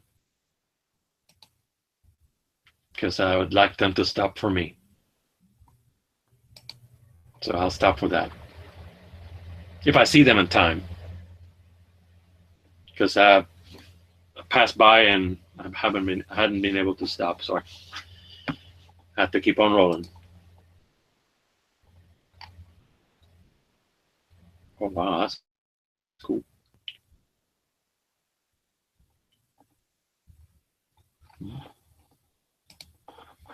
So 380 ACP ammo costs more than 9mm ammo.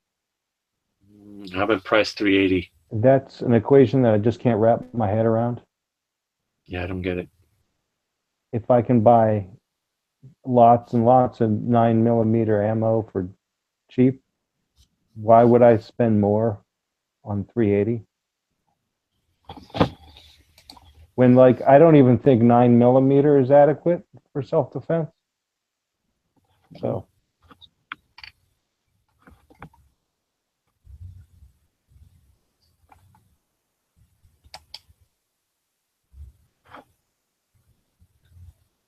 Yeah, 32, 25.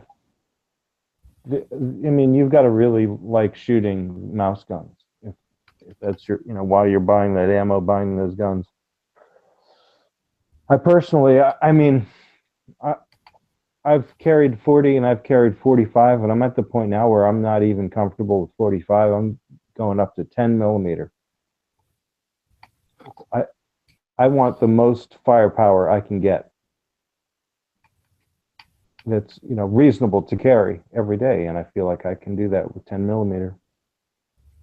Cool. And I feel like I can also take it into bear country Hmm. and be safe against the most aggressive grizzly bears in North America. You have the Glock? No, I don't have it yet, but I'm working on it. I feel, I'm cool now. I've got 45. I can get by with 45, but I'm doing a lot of traveling, and for a truck gun, I want a 10 millimeter. And if I'm going to have it as a truck gun, I'm probably just going to end up carrying it every day. And so then when I go into the wilderness, I'm comfortable with it. And yeah, for a truck gun, I want something with more velocity than the 45 has to offer. So.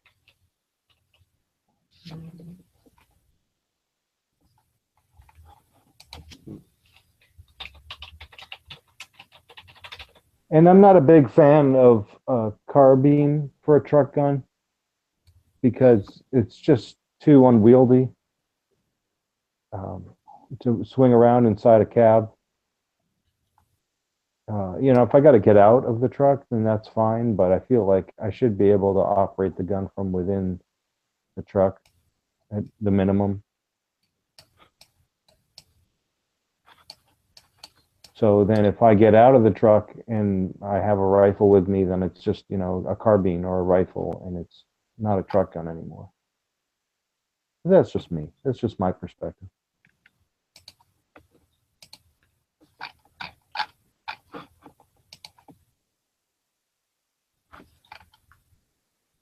I love me a good revolver, but once you start getting to the big bore Magnum calibers, you're looking at prices that are twice as much as a Glock 10 millimeter with half the capacity. So that equation doesn't work out for me either. It's They also weigh a shit ton more. I'm sorry, what are you saying? Glock 20, right? Yeah. Or Yeah, there's a bunch of videos online from big channels that really do show just how impressive that package is. But yeah, again, those big bore revolvers weigh a shit ton. I mean, they're all metal, long barrels. It's a big package. Those bullets are heavy. For a truck, for just a truck gun, like, okay, I'll buy that. But if you're going to use it for multi-purpose, which I'm planning to do, and I think the 10 millimeter has a lot of advantages.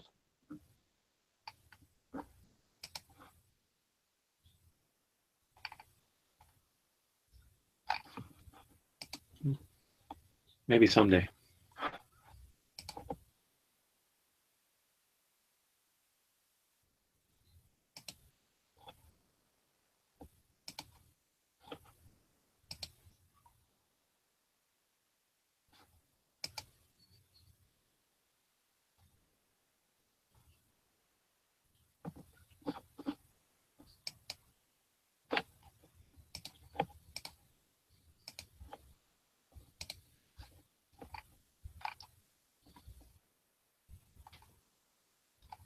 Cool.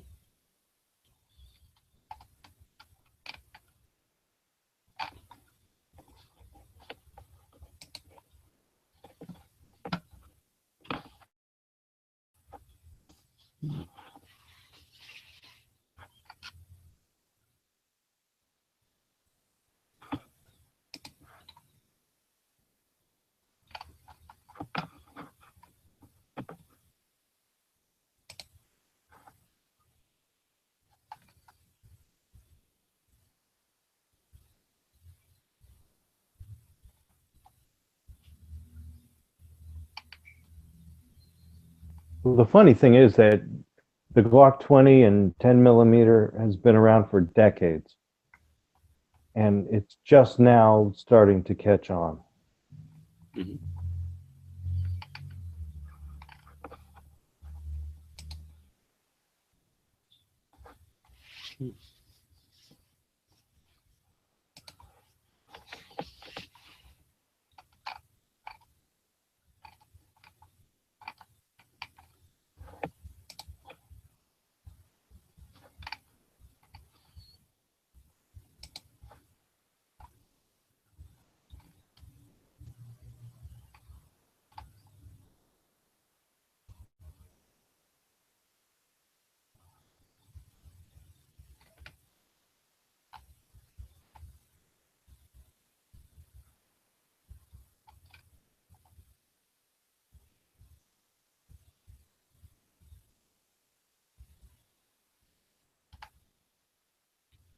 Hmm.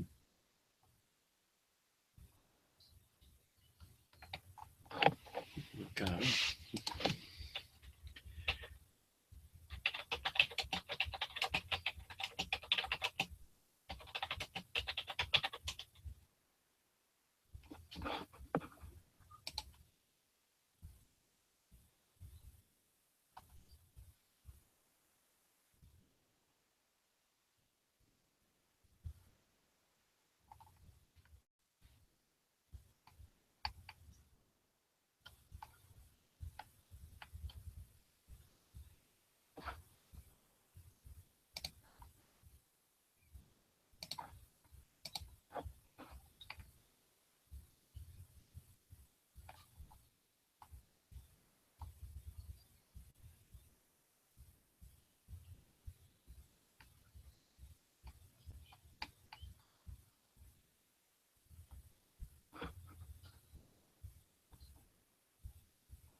Sorry, folks, I'm catching up on old friends here.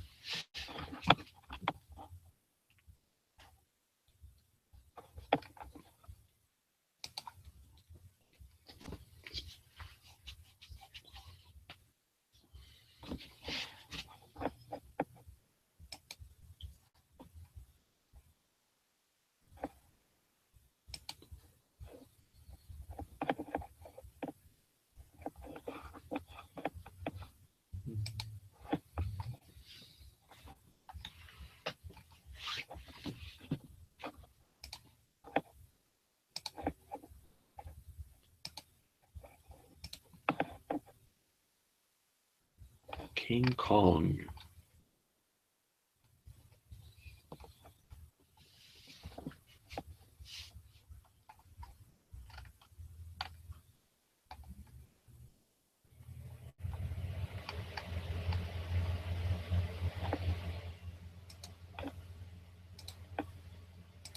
Hmm.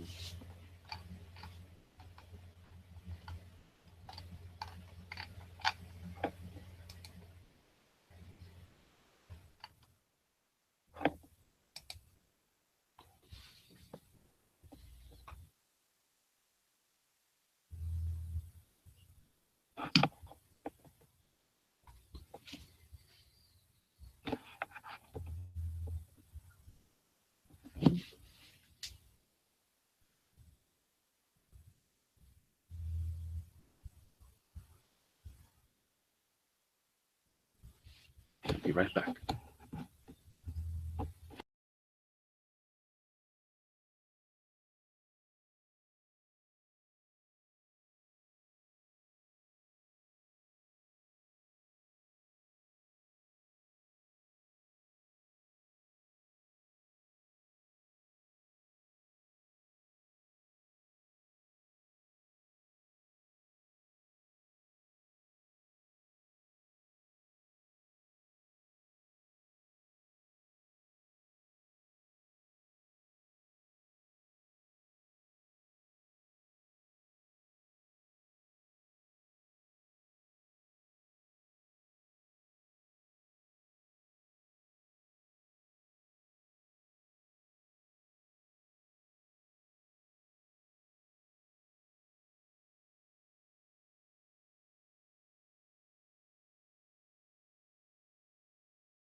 Tennessee.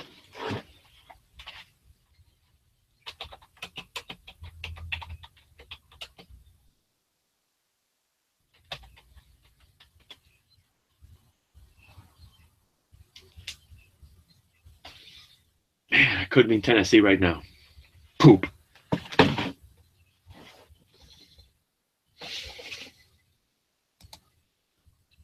Tennessee, Tennessee. There ain't no place I'd rather be.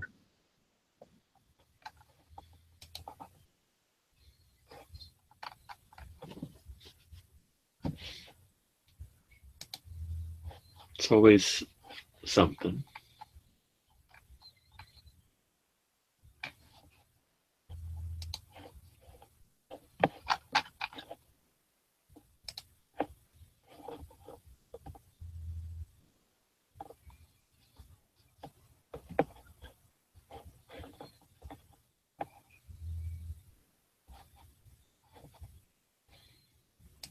Hmm.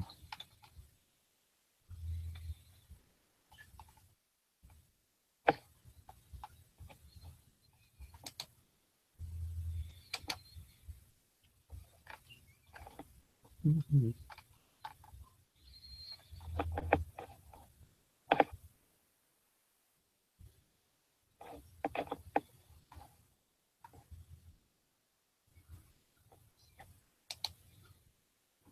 Unbelievable.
Still checking out the old forums.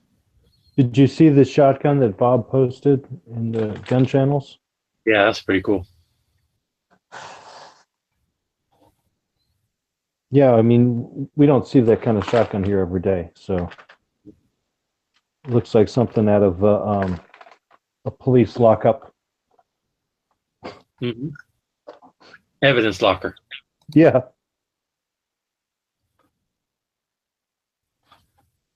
We found this at the scene of the crime.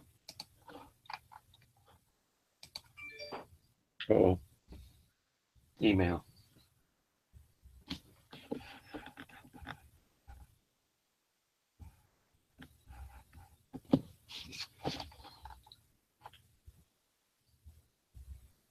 Hmm.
I just posted something in the forum so that they know I'm alive at least. Good people.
I think Biker Bob might have the best bug out vehicle.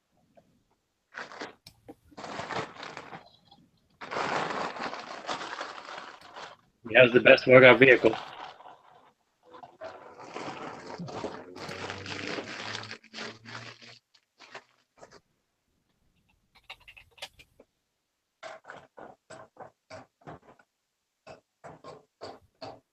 The Dutchman.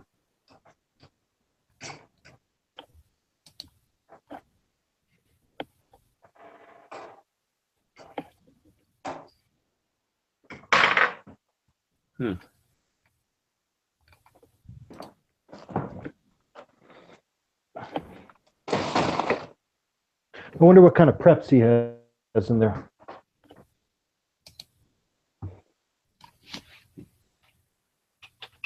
I know he's got solar panels,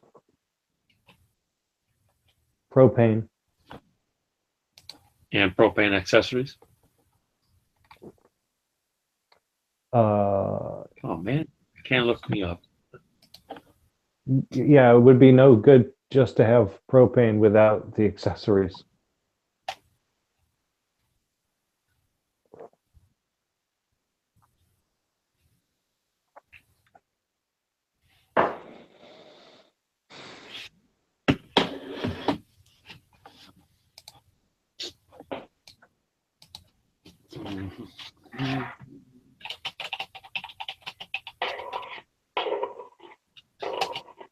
We know he's got guns and ammo.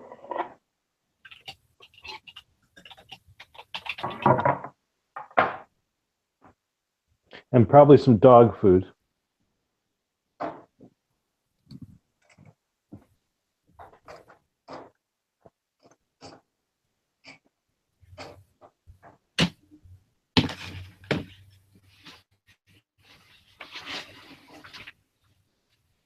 He's definitely got beer and cigarettes.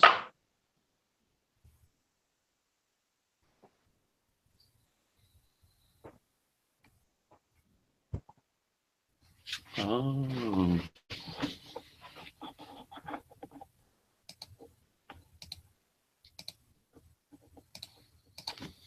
Let's see. Go to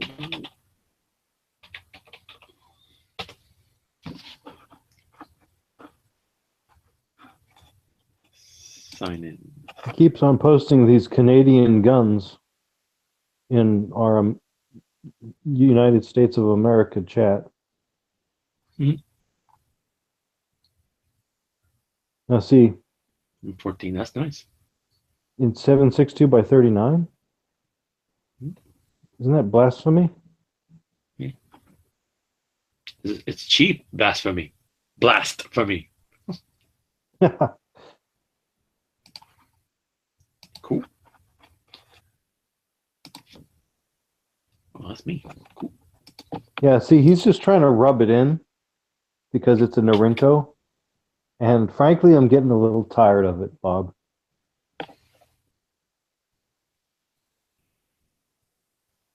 You know, we don't want your fucking Chinese M14 copies.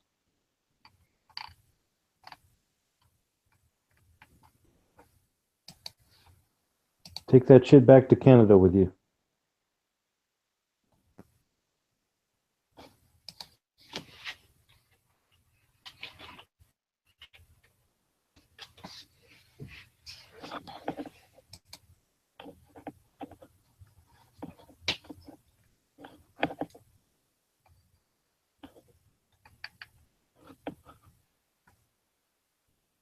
Oh, cool.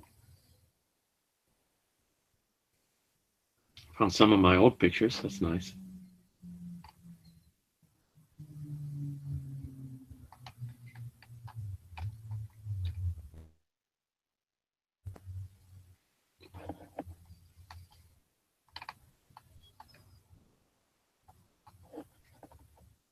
We got all these Canadians coming down here with all their fancy Chinese guns.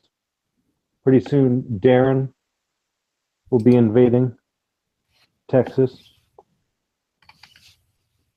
Can only imagine what kind of chaos and destruction he's going to leave in his wake.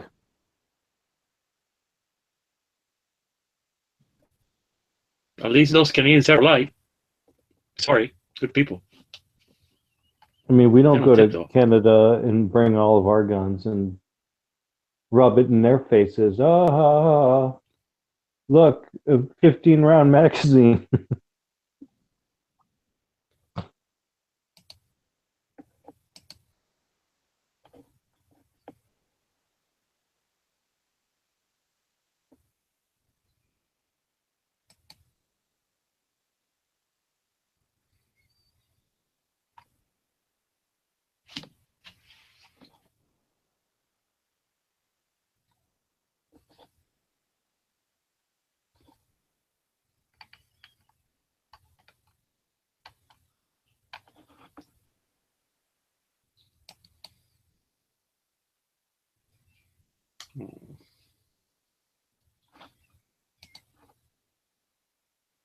read a story. It was a high-profile story about a high-class call girl who was charged with second-degree murder for the death of a Google executive on his 50-foot yacht in Wow. Santa Cruz Harbor a few years back. And she's just getting out of jail right now. But apparently she has dual citizenship in Canada and the US, and they're deporting her promptly.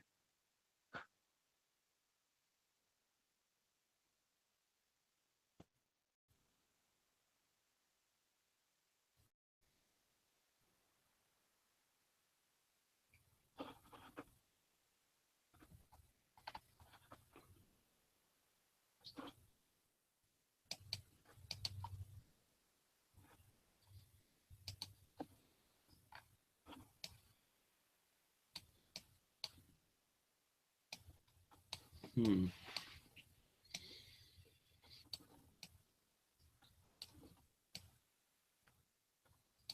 I hope Canada likes their drug addicts strung out. I think it's been a few years since she's had her fix. She's had a good fix. She'll be right at home there with the Canadian drug system,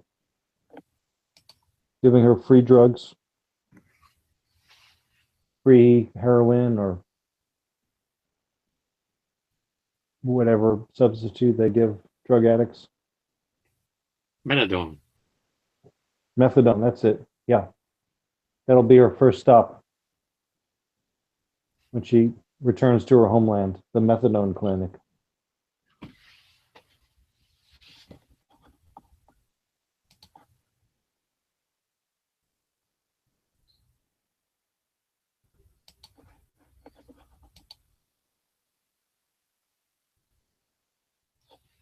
Is that a song the Pants singing?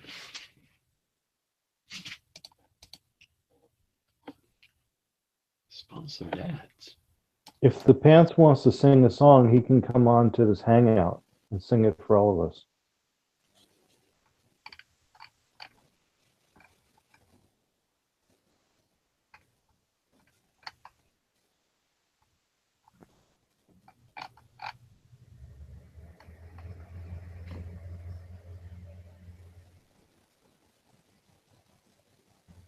That can't be reached. Hmm.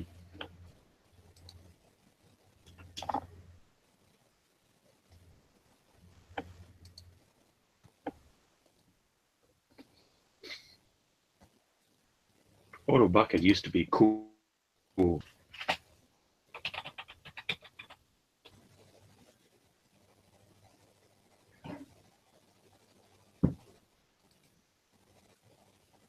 It's, so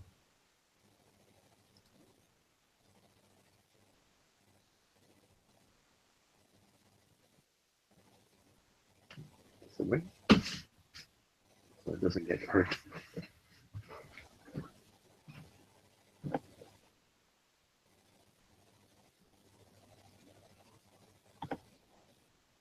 I found an old account I have with Photo Bucket, and it says I have some private pictures in there. I want to see what they are.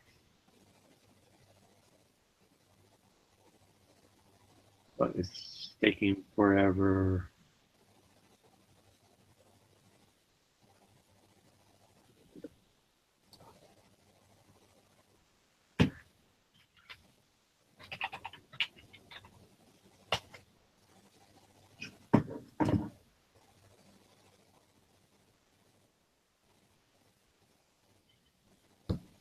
Hello, Tony.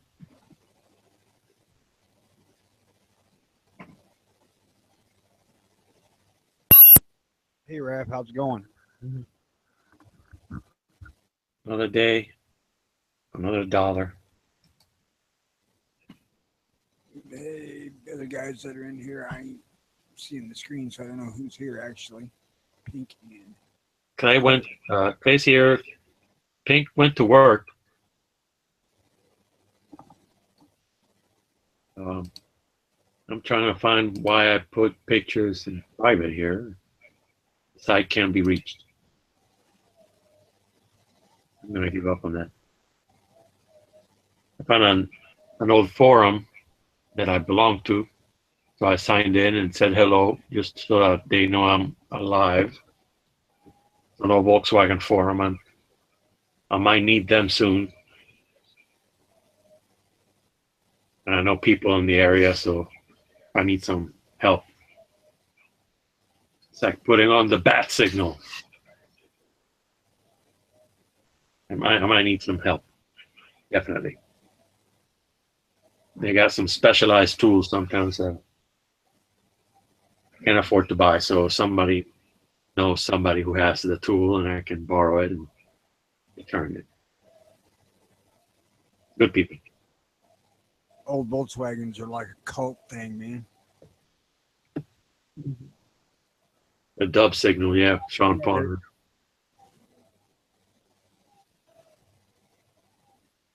So, I used to really love Volkswagens. I like them. Well, I don't dislike them now. I just don't like fucking this stuff anymore. Yeah, that's the problem. I'm just lazy. There's a van shop or a bus shop right up the street from me, and all they do is buses or vans or whatever you call them. And they have like 20 parked outside all the time. They're You're working in on. California, huh? Yeah. Yeah, that's like the mecca of Volkswagen. The friggin' worst driving vehicle I ever seen in my entire life was a freaking VW camper van. Buses are bad in the wind. They tend to go this way. They're bad in anything from what I seen. Yeah. Over about 45 mile an hour. The one I had was a fucking death trap, and it had a hopped up 1600 in it that was actually 1883, 1886. Oh no, I bought it. I was gonna take the motor out of it and put in a Beetle. Mhm. But work and shit intervened in that idea. They're fun when they run. When I lived down in the southern part of the state, I had a number of them. I loved them. Yeah.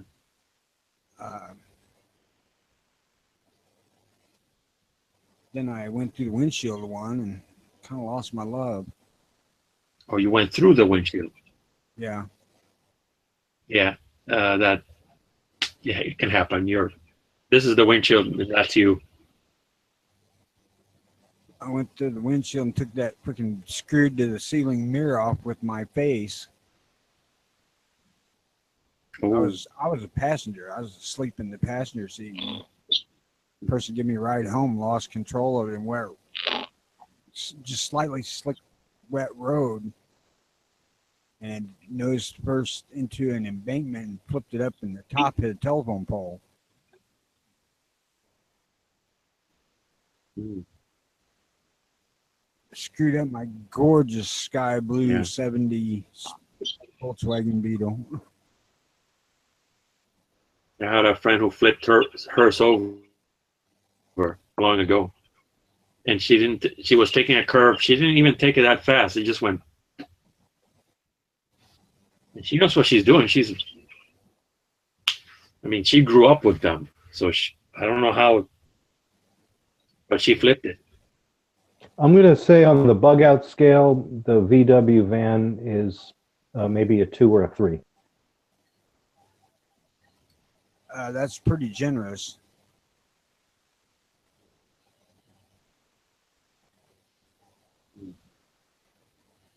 Now, the thing, on the other hand, if you get your hands on one of those things were actually pretty decent vehicle considering how damned ugly they were. Yeah, those are cool. They're high. They are high off the ground. Oh, yeah. The They were windshield. really pretty decent off-road. Yeah. I mean, within reason. The doors come off like a Jeep. They're fun. If you're willing to take a Sawzall to a Beetle, and then add some extra spring stacks on the shocks to raise it up a little bit, they do all right too. But that's because they're really light. Yeah, they're very light. You don't go loading it down with bug out shit, then that just kills it.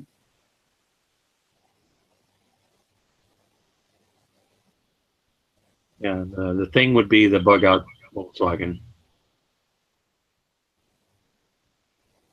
Now, if you could get a Schwimmwagen, that would be fantastic as a bug out vehicle. The amphibious Beetle. Did they ever put that super style front end underneath the freaking van with the struts instead of that, whatever the hell that I torsion don't thing? think so. The torsion bar? I don't think so, because it takes a lot of room. That's why you have like shock towers, and the McPherson struts are different than a torsion bar. That friggin' torsion bar front suspension is a goddamn death trap on a van. Yeah. Well, I guess I'm going to go check out G's show on bug out vehicles. Just started. So talk to you guys later. Hey, later, Clay. I had a bus. Mine was a 64, so it had the old-fashioned front end. It was fun. I had the camper, which was a little heavier, and my dad had one too. And both of them were not safe at highway speed. Oh yeah, they can be squirrely, and you can't take a really fast turn because they want to flip over. They're a death trap if you get into a crash. A friend of mine told me there are two kinds of crashes in a Volkswagen bus. One where you break your legs, and the second one where you don't have any. Well, hell, that's what it is when you drive a freaking flat-nosed van anyway. That's it. You are the crumple zone. Yeah, In fact, exactly. there's a video of a bus crashing into a wall like at 60, and the front end up to the whole door just disappears. It's scary. I'm surprised they made it to 60 with it. Yeah, it can happen. I've been in a bus going pretty fast. It's scary.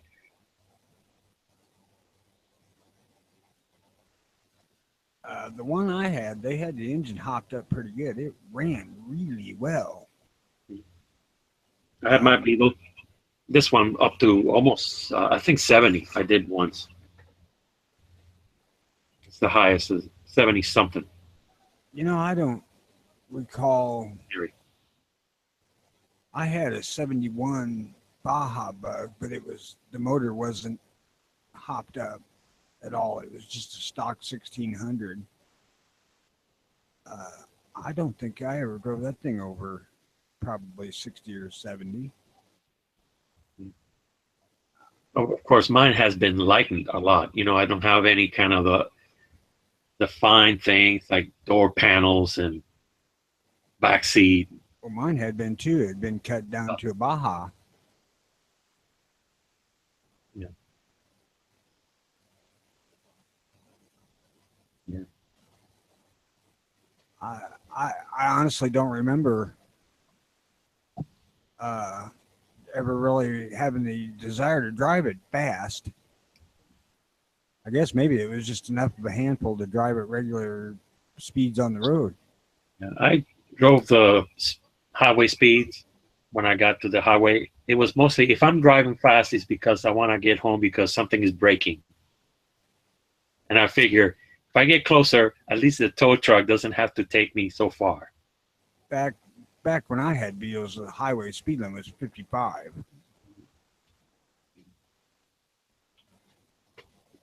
And I never really drove on the road, out on the highway with it. I drove it to work, but I honestly cannot remember ever going out and just blowing down the road as fast as it would go or anything like that. I'm not. Like I say, I think the thing was enough to drive, just driving it. You know, you didn't need the speed part of it at all. I'm not into speed. I'm glad that it runs. That's the best thing.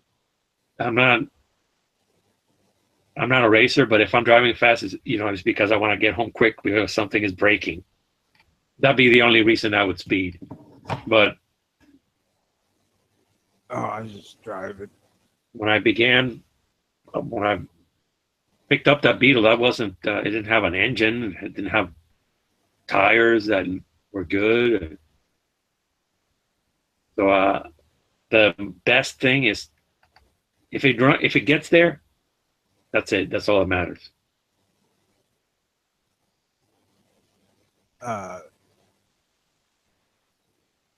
I just drive at a speed that doesn't bore me. So like in a Beetle that may have been 40, and my Suburban it's probably closer to 85. So I use cruise control in it to avoid many visits with the cops. Mm-hmm.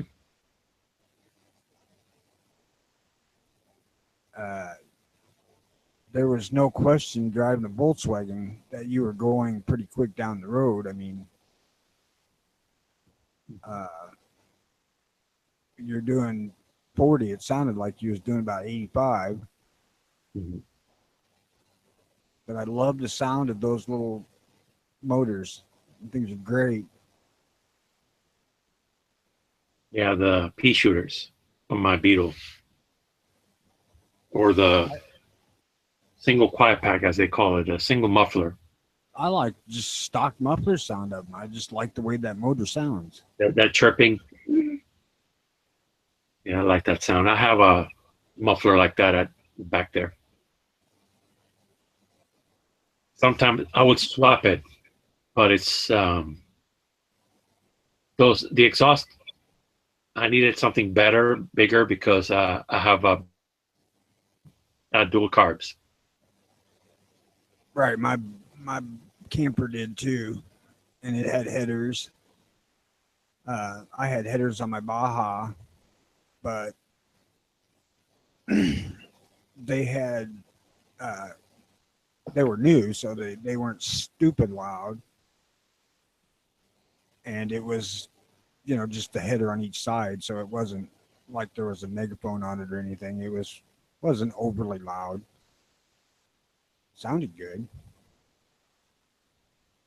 Probably the only 4-cylinder out there that I like the sound of, except for like motorcycles.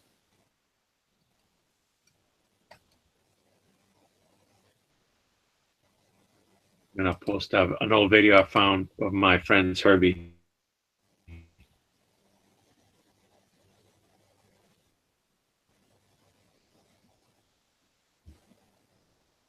We used to call that thing Herbo.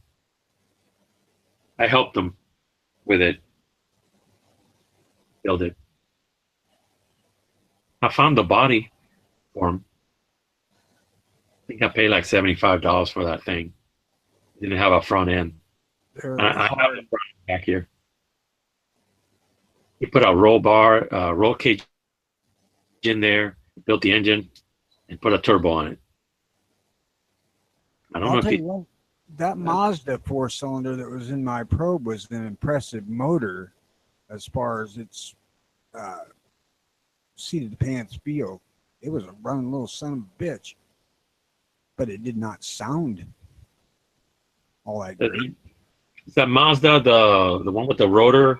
No, it wasn't rotary. This was straight up 4-cylinder turbocharged engine. Yeah. I had a friend who was all into Mazda rotaries. He had like an 85 RX-7 or something like that. I don't know what the year was, but one time we were driving, he looked down and looked, check it out, we're doing 100. And we were. That was a really nice car, really fast. Mine was a Ford Probe, but Mazda made the damn thing. Mm-hmm. No, put on an old video of mine with the Herbie. It was kind of a Blast fun from- car to drive. It would get probably 28, 30 miles a gallon if you was driving it sensibly, and it'd run like a freaking scalded dog if you got on it. But it did not get 30 miles a gallon then.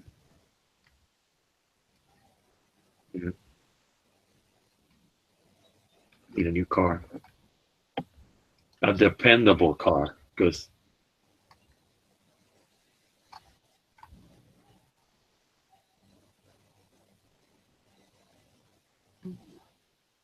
I'm gonna see if I can post a video here for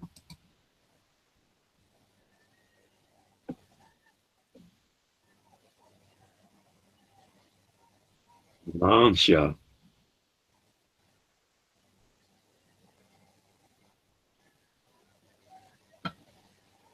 This is a museum. Gotta check it out, Sean.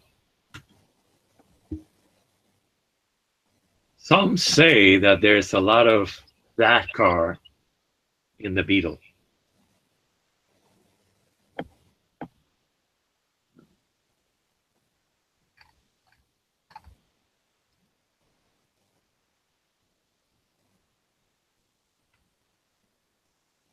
I think I have a friend who has a Lancia.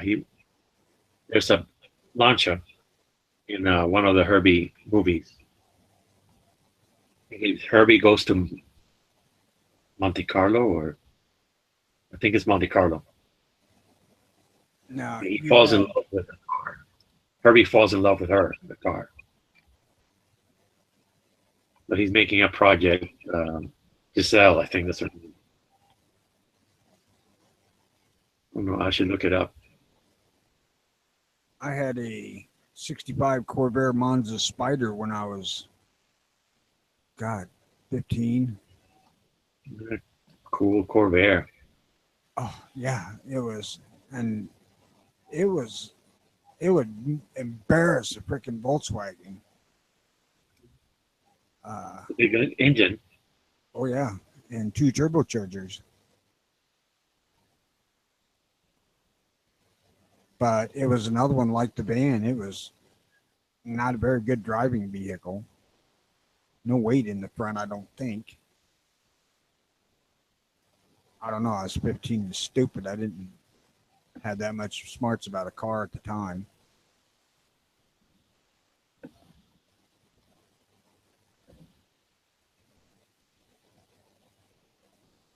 Yeah, I had my first car was a 4-door Chevy Cavalier in '94.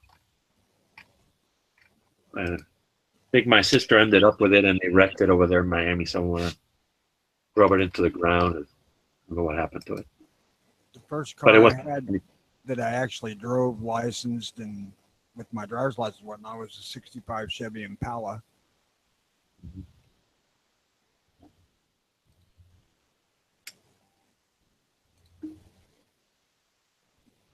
Beautiful sunshine yellow and white. It was a gorgeous car. 327, 2-speed automatic dog. But it was pretty. And to this day, the 65 and 66 Impala is my favorite freaking car.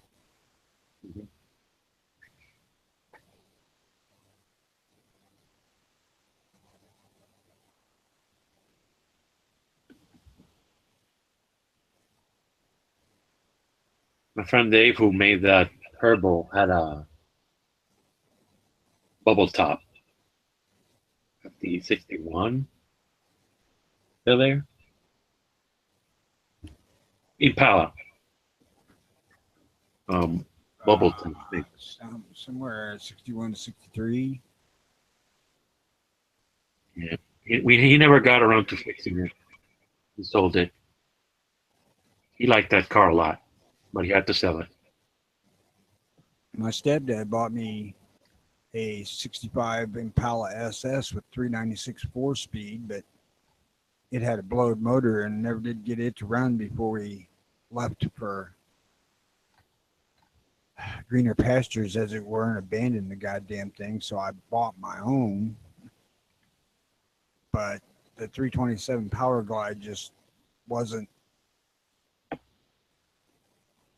really sporty. It was just a freaking car, pretty car, but a car.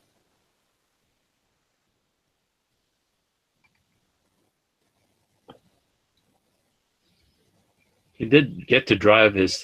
He had a '38 Dodge pickup, and I helped him with it. And then he sold it to a guy in England.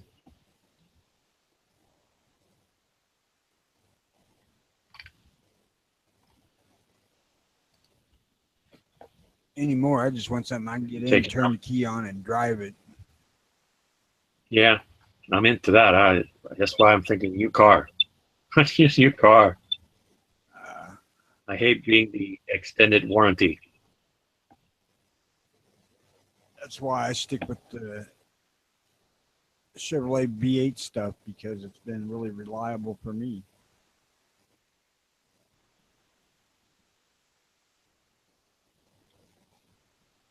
Since they started dropping fuel injected setups on them motors, their lifespan's really good as long as you take care of them. If I had the money, I'd buy a Tesla. If I had Tesla money, I'd buy a new Suburban. I hate the dealership experience, just so that I can say I didn't buy it in a dealership. That'd be just worth it, You don't have every to penny. dealership, man. You can buy one on freaking line. Yeah, that's what I want. I want to buy something that I know the price of, and I don't have to haggle. You don't. The I hate haggle them. thing is a game. I hate the game. You can just go in and say, hey, this is what they're running for. This is what I'll pay for. That's what I wish. The last time I did, I helped my dad buy the car, and my dad is not a good negotiator. They saw him coming. It was a nightmare. They got him in that little room, and he signed all the papers that were put in front of him. I tried to stop him. Nothing happened. It was a nightmare. Is he happy with the car? Yeah, he's happy. I'm not happy because I signed into that loan.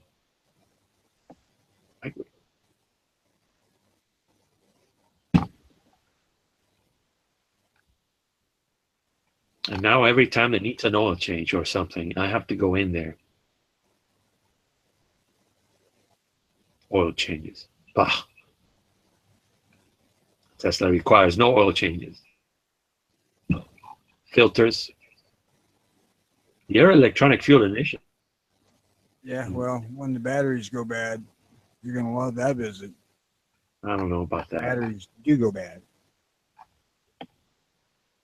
But I bet I don't have to go to a nasty. You'll have dealer. to go to a bank to get money to buy batteries. I don't know. The I think battery there'll be- pack's probably going to be about $5,000. How long will it last? Probably 5 years, I would say. Tesla's pretty high end. Some of the other electric stuff, 3 years.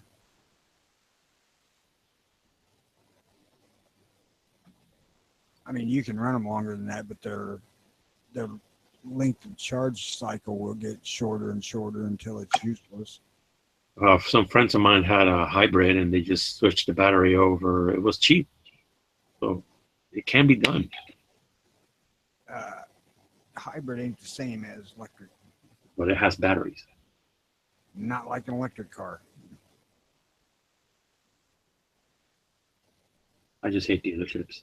I want them eradicated. Hate the business thing that they have.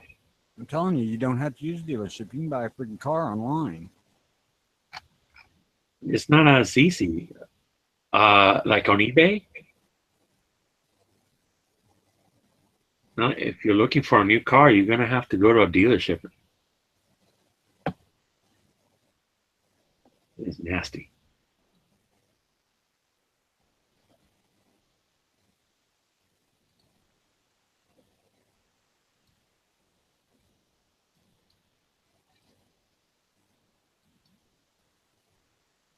We'll see. We'll see. Walmart's still kicking Phone around number. the idea of selling them. That ought to be Walmart's next idea. Cars. They've been kicking that idea around for about 10 years. Somebody will. Somebody will. Someday, somebody will sell cars direct. Yeah, there won't be no negotiating, no trade in, no nothing. It'll be this car is this much. I'm here. This is what I want to pay. That's it. You take it or leave it. I can. It won't be that. It'll be priced on the car what it is. That's what you pay. There you go. That'll be even better. They'll run it through the cash register and scan it. Mhm.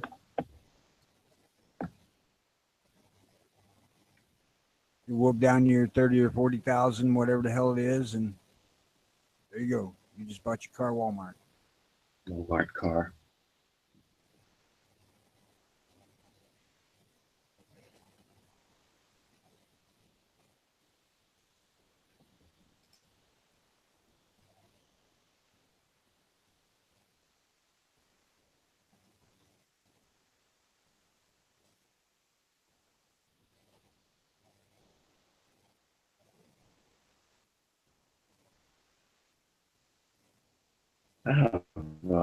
Video.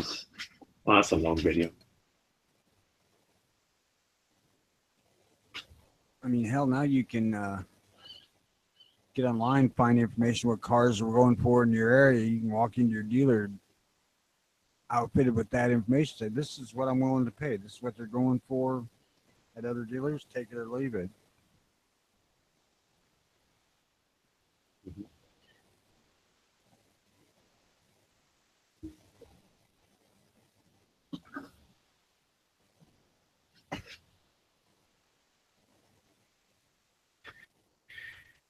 To buy another car for a long time. I don't intend to, but my Suburban's got 207,000 miles on it now. That's awesome. So I'm thinking, another 50 or 75,000 miles, it's going to be either make a decision to rebuild the engine transmission or get a different vehicle. Mm-hmm. I have 169,000 on my new Beetle, and I don't think I'm going to put another dollar in it. It's transmission problems or electric. My truck I had before this Suburban had 300,000 on it, and it still ran fine. In fact, my dad's still got it, and he uses it to haul stuff from Menards or whatnot. He doesn't drive it every day, but he still uses it.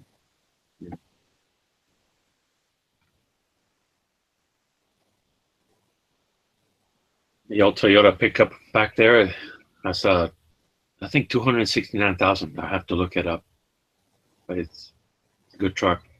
I worry about the transmission though.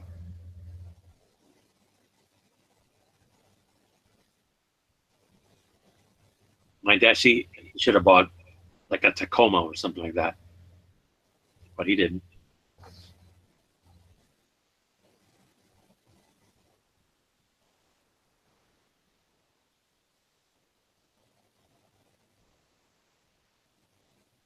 I don't know. I ain't a fan of Oh, he's a big fan of Toyota. slush box. It's both mine were or are the automatic overdrive 4-speed. The one in the old truck was R700, R4 700, 700 R4, whatever the hell Chevy's designation is. I don't know what's in this Suburban. Seems like the same thing.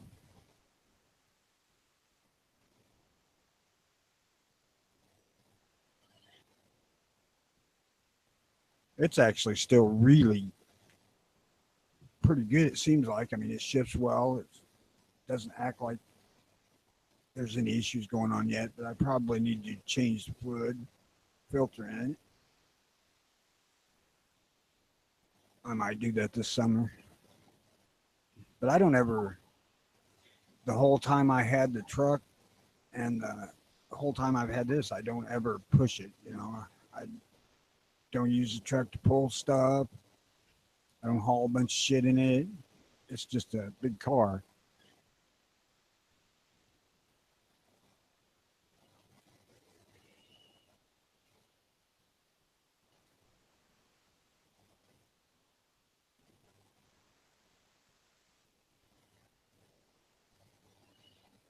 Sometimes I think I need a van.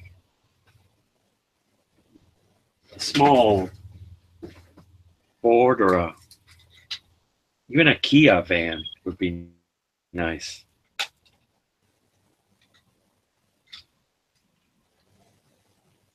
Like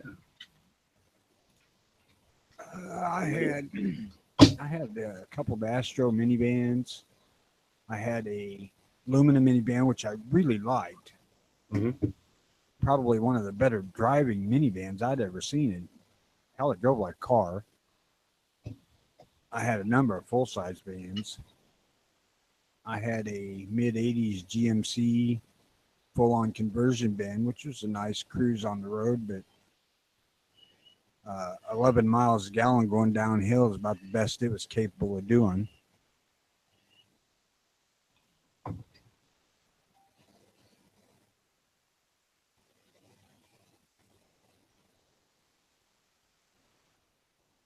Yeah, my sister has a Toyota Sequoia. I think it sometimes does 14 to 10.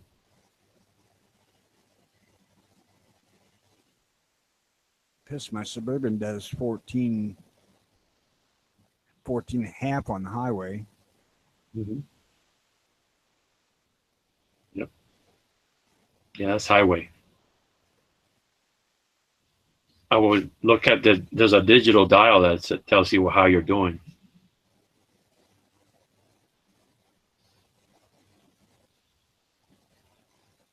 Oh, you can see the gas gauge going like that too. But It also has has a- a 44-gallon gas tank, so I can go a long damn ways. Yeah. Big gas tank. It had a V8. It has still it's a pretty good SUV. We went all the way to Canada almost.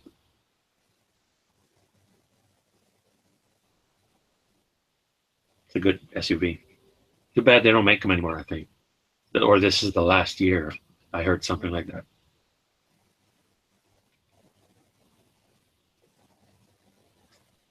I guess they don't sell them as much as they used to.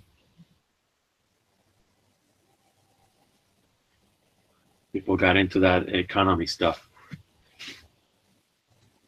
Well, people Which is think weird. them small crossovers are the same thing as an SUV. Mm-hmm. Gas went cheap, and they still wanted small cars.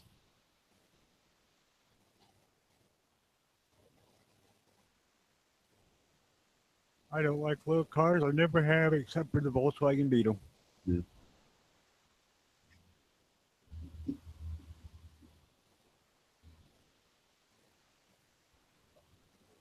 I was looking at a Prius V.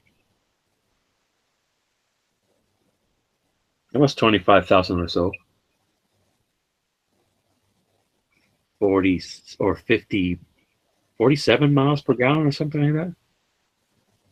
It has a big trunk. But I haven't got the money. As a car guy, I hate the Prius on principle. Mhm. Hey, I'm out of here, man. See you later. I like those miles per gallon. But who am I kidding? I can't get out of this dump.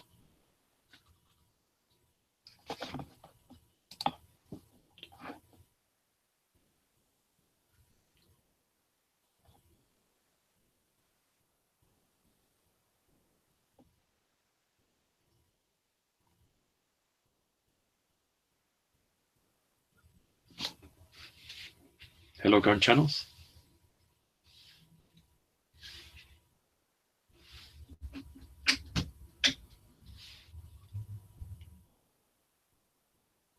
G-Webs is missing.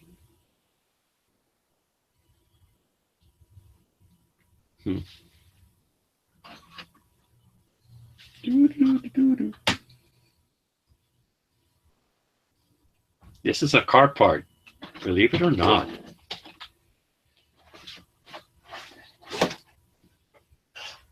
I was using it to repair my windbreaker.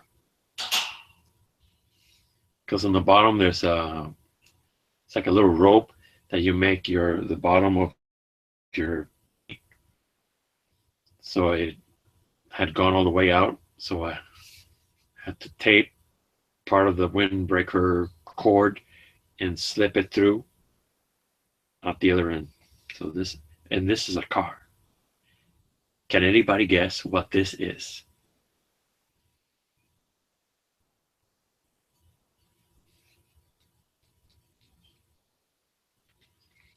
I gotta straighten it out.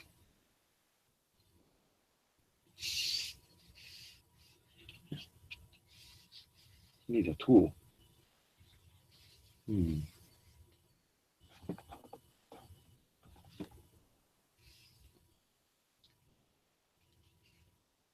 Sean is right. That's what it is. Headliner bow.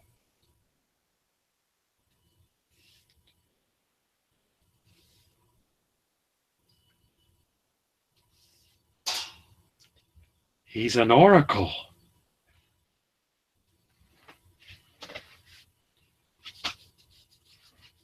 Now that'd be longer and bigger, and I've had to mess with that a couple of times. It's not fun. Especially on a Beetle. Comes out of the front end. And it's tricky getting it back in there with the plasticky things that, and you have to hook it up to the bottom. I hated that. I have to do that when I find another part.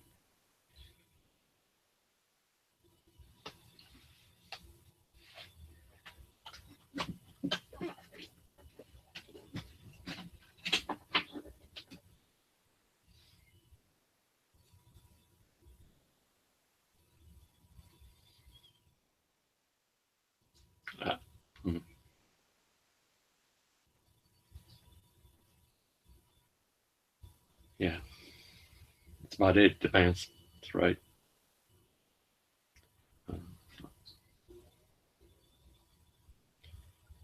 Yeah, plastic bushing goes on the linkage that you have to slip into this thing. Let's look around for. There's got to be more car parts around here.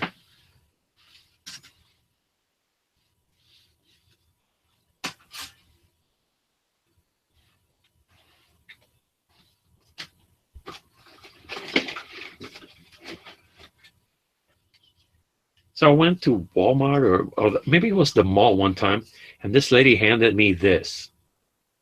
It's a counter, right? And it was one of those Axe bodies scent. And she told me to count the many people who tell you that you smell nice. But instead, I started counting Caminos. I called this my Camino counter, so I kept it in the car, and I went up to 76, and I stopped counting. This is my El Camino counter. 77.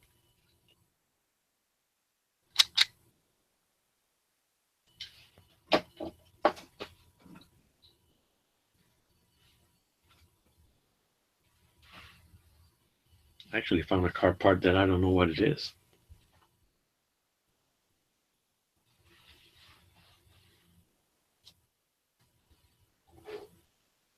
Just had it in my hand. What happened to it? That's odd. No.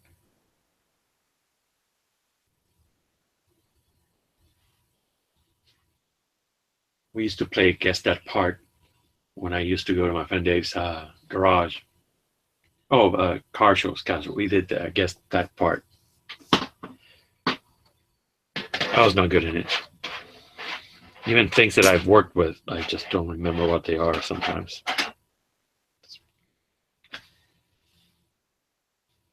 I'm a reluctant mechanic.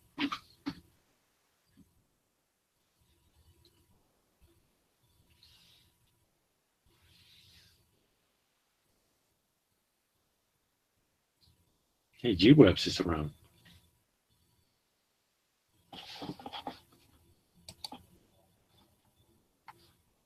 Cool.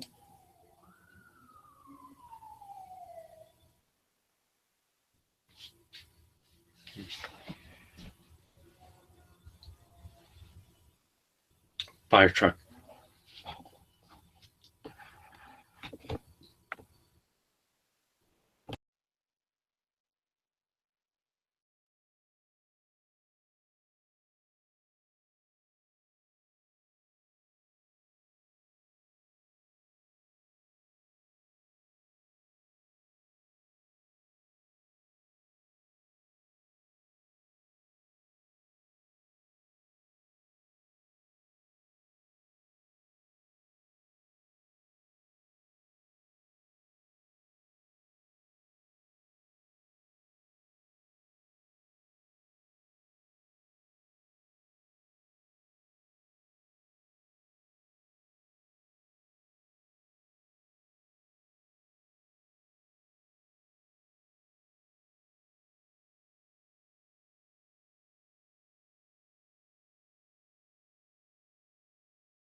Has the chat started for the car thing?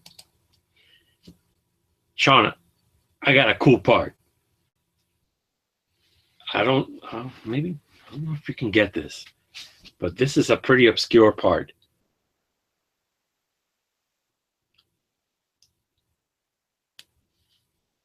And it's hooked up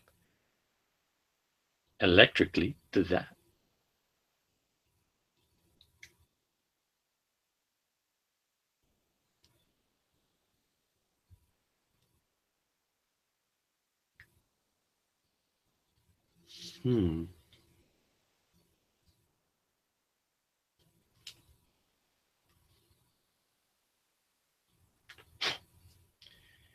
It never worked for me though.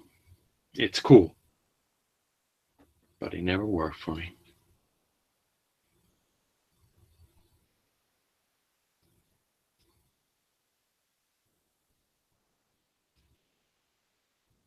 Why could it be?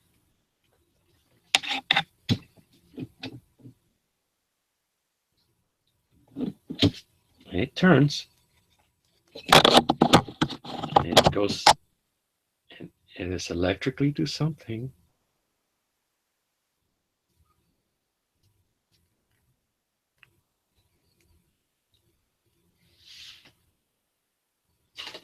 I don't know if anybody's looking at it, but I'll wait a while and see if somebody can guess what it is.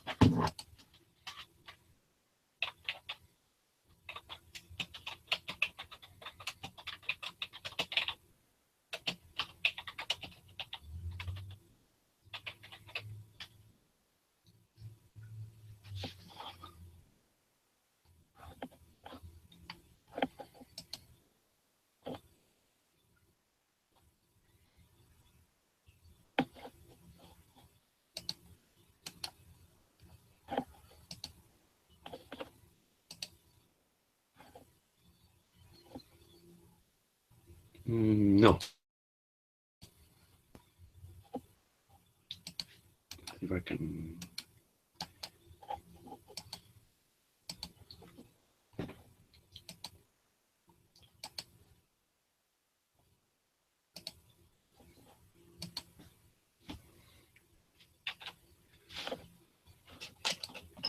So it's not a power door lock.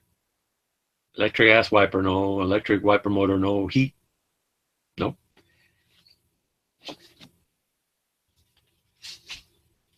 Okay, everybody's ready for the answer. This is a reverse light setup for a Volkswagen. It's for you to have tail lights, reverse lights. I'm going to post a picture of what it looks like. See if I can.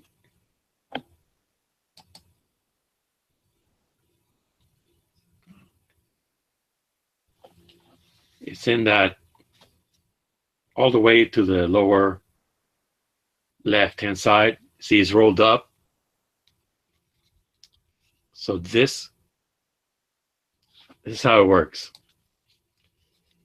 Your speedometer cable goes right here, and then it goes to the back of your speedometer.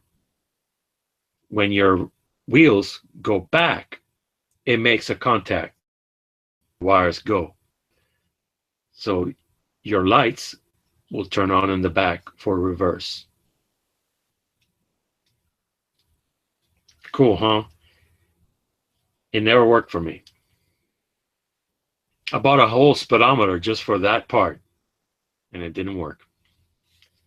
Later on, they went to a little switch in the nose cone of the transmission. So it has a little switch. When you put your car in reverse, it makes a circuit. Voila, you have lights in the back.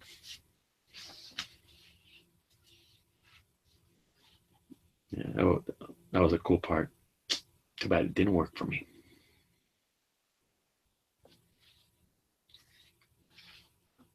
So,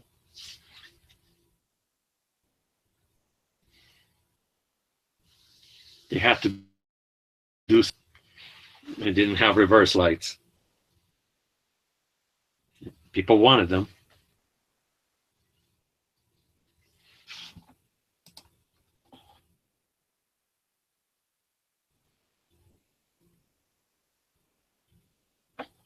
I have some of those lights back there. They're not as good looking as those. I have to clean them up and fix them up. They might work.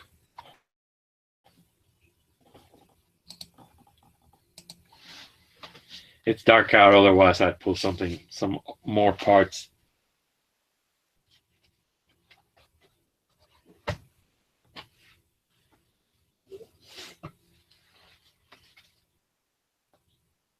Have an old book. Fix your Volkswagen.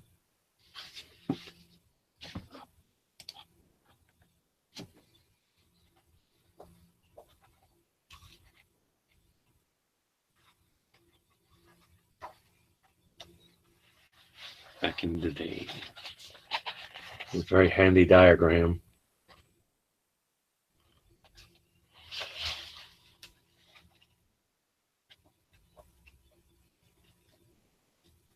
You too can work on your car.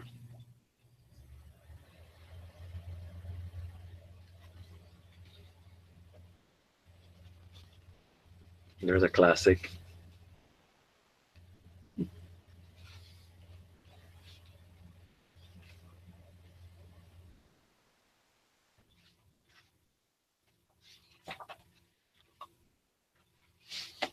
This is a good book, but I don't use it. I haven't used it yet because I have another one that I do use more often. Let's see if I can find that one.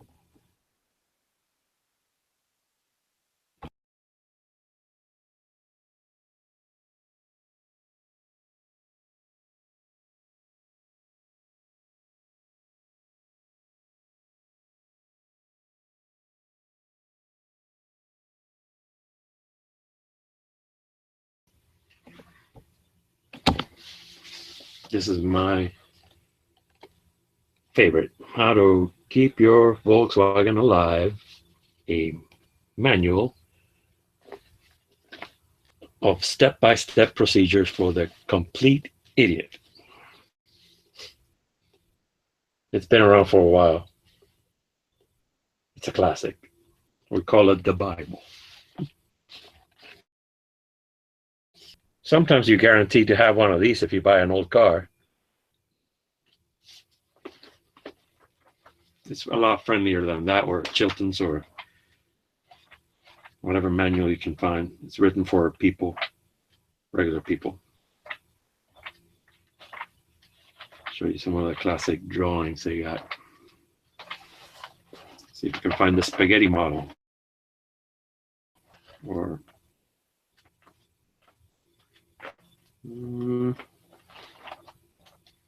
that's a good drawing there.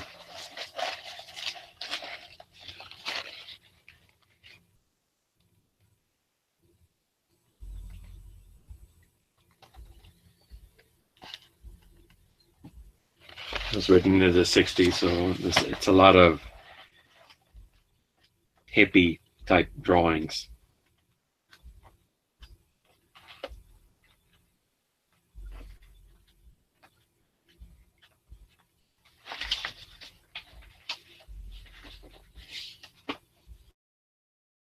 This is very handy.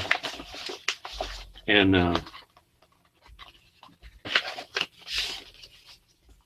how to make a simple testing light out of alligator clips and wire and a bulb.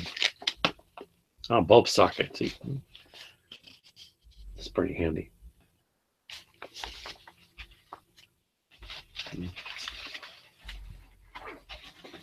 I got a newer issue. Oh, the spaghetti model. This is your wiring schematics for practically all of them. So you can follow everything from the fuse block all the way to lights, ignition, and so on. The spaghetti system.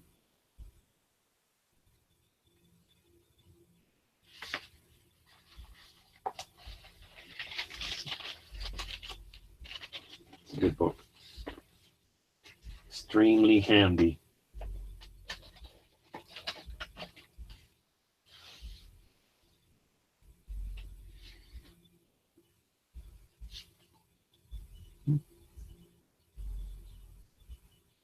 Has he started his chat?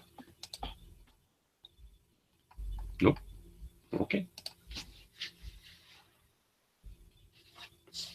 This is a newer issue of Fix Your Volkswagen. See, it's a later model Beetle.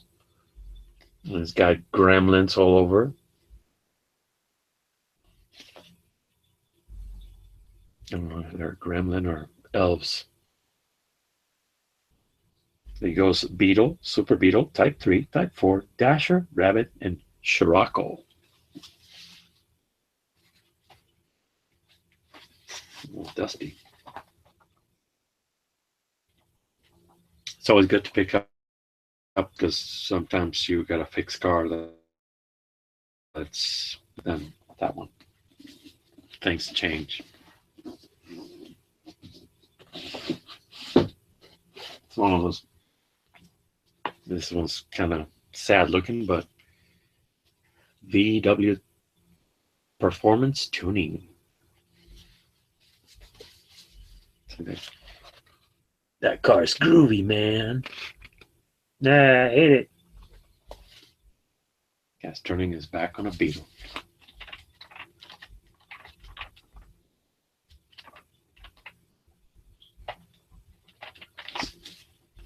It belonged to a shop.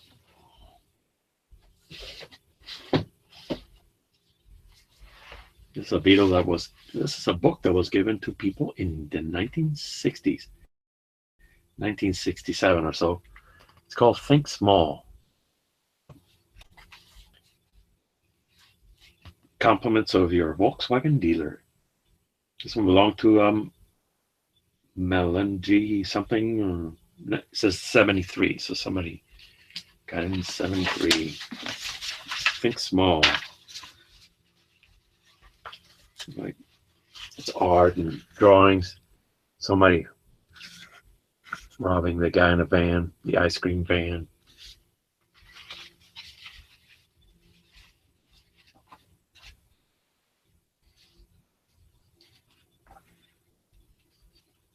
I think they paid artists and writers to think about the Beatle or write things about the Beatle. A lot of cartoons.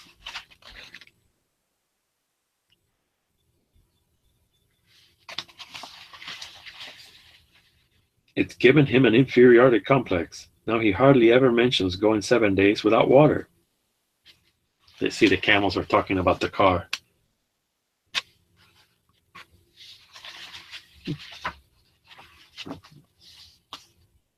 Compliments of your Volkswagen dealer.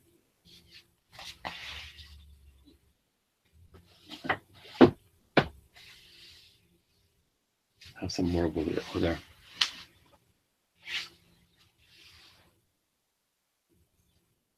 I'll show you one book I haven't opened yet. Because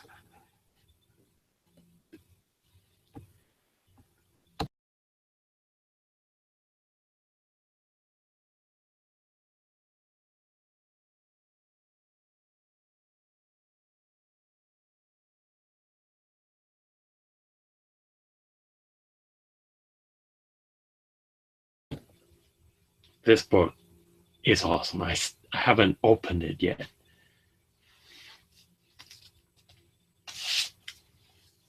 In 1953, a photographer was led into the factory and he took a series of pictures. The man was Peter Keatman, Volkswagen Work, 1953. So it's got all these really nice black and white images. I still haven't opened it.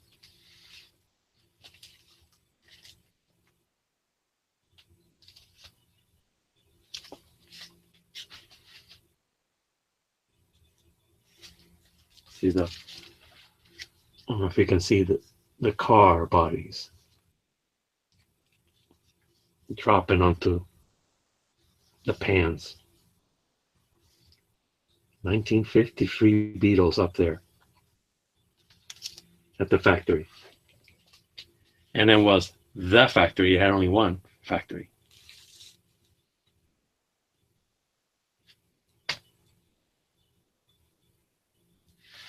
Peter Keatman, Volkswagen Work, 1953.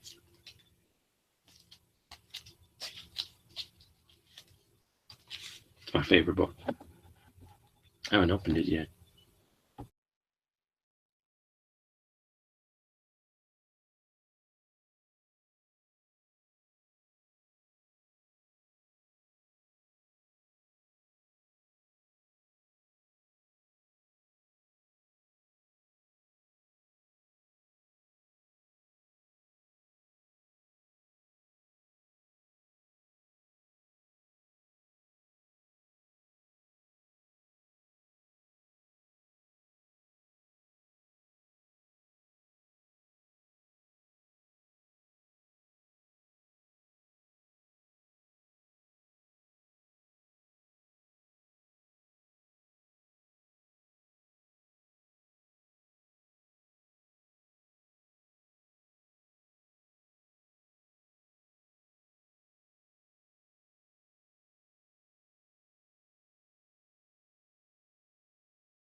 Anywho, see the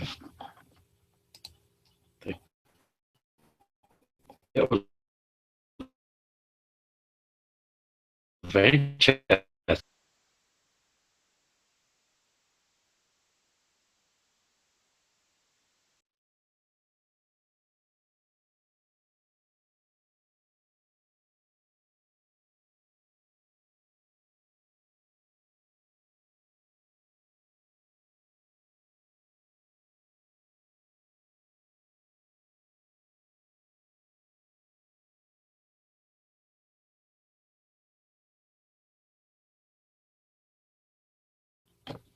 everybody go see G Webs. Fan chat has begun. Sorry. I'm gonna start going to sleep. It's night. Good night, all.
What's up, motherfuckers?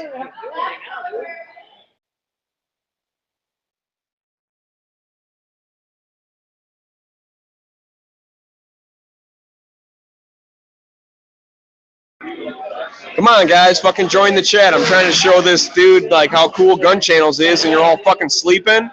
Fuck you. Join the chat.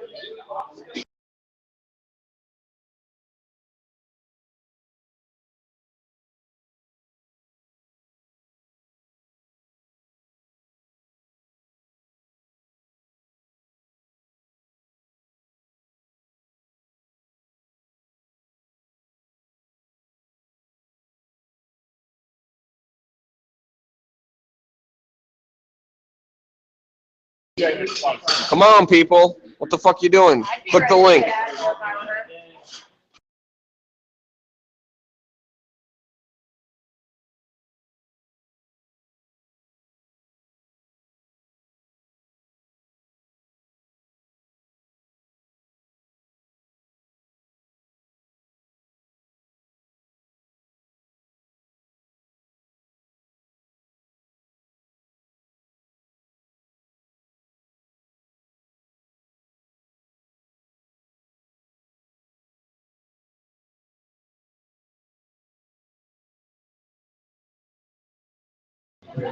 Okay, I'm leaving. What the fuck, dude?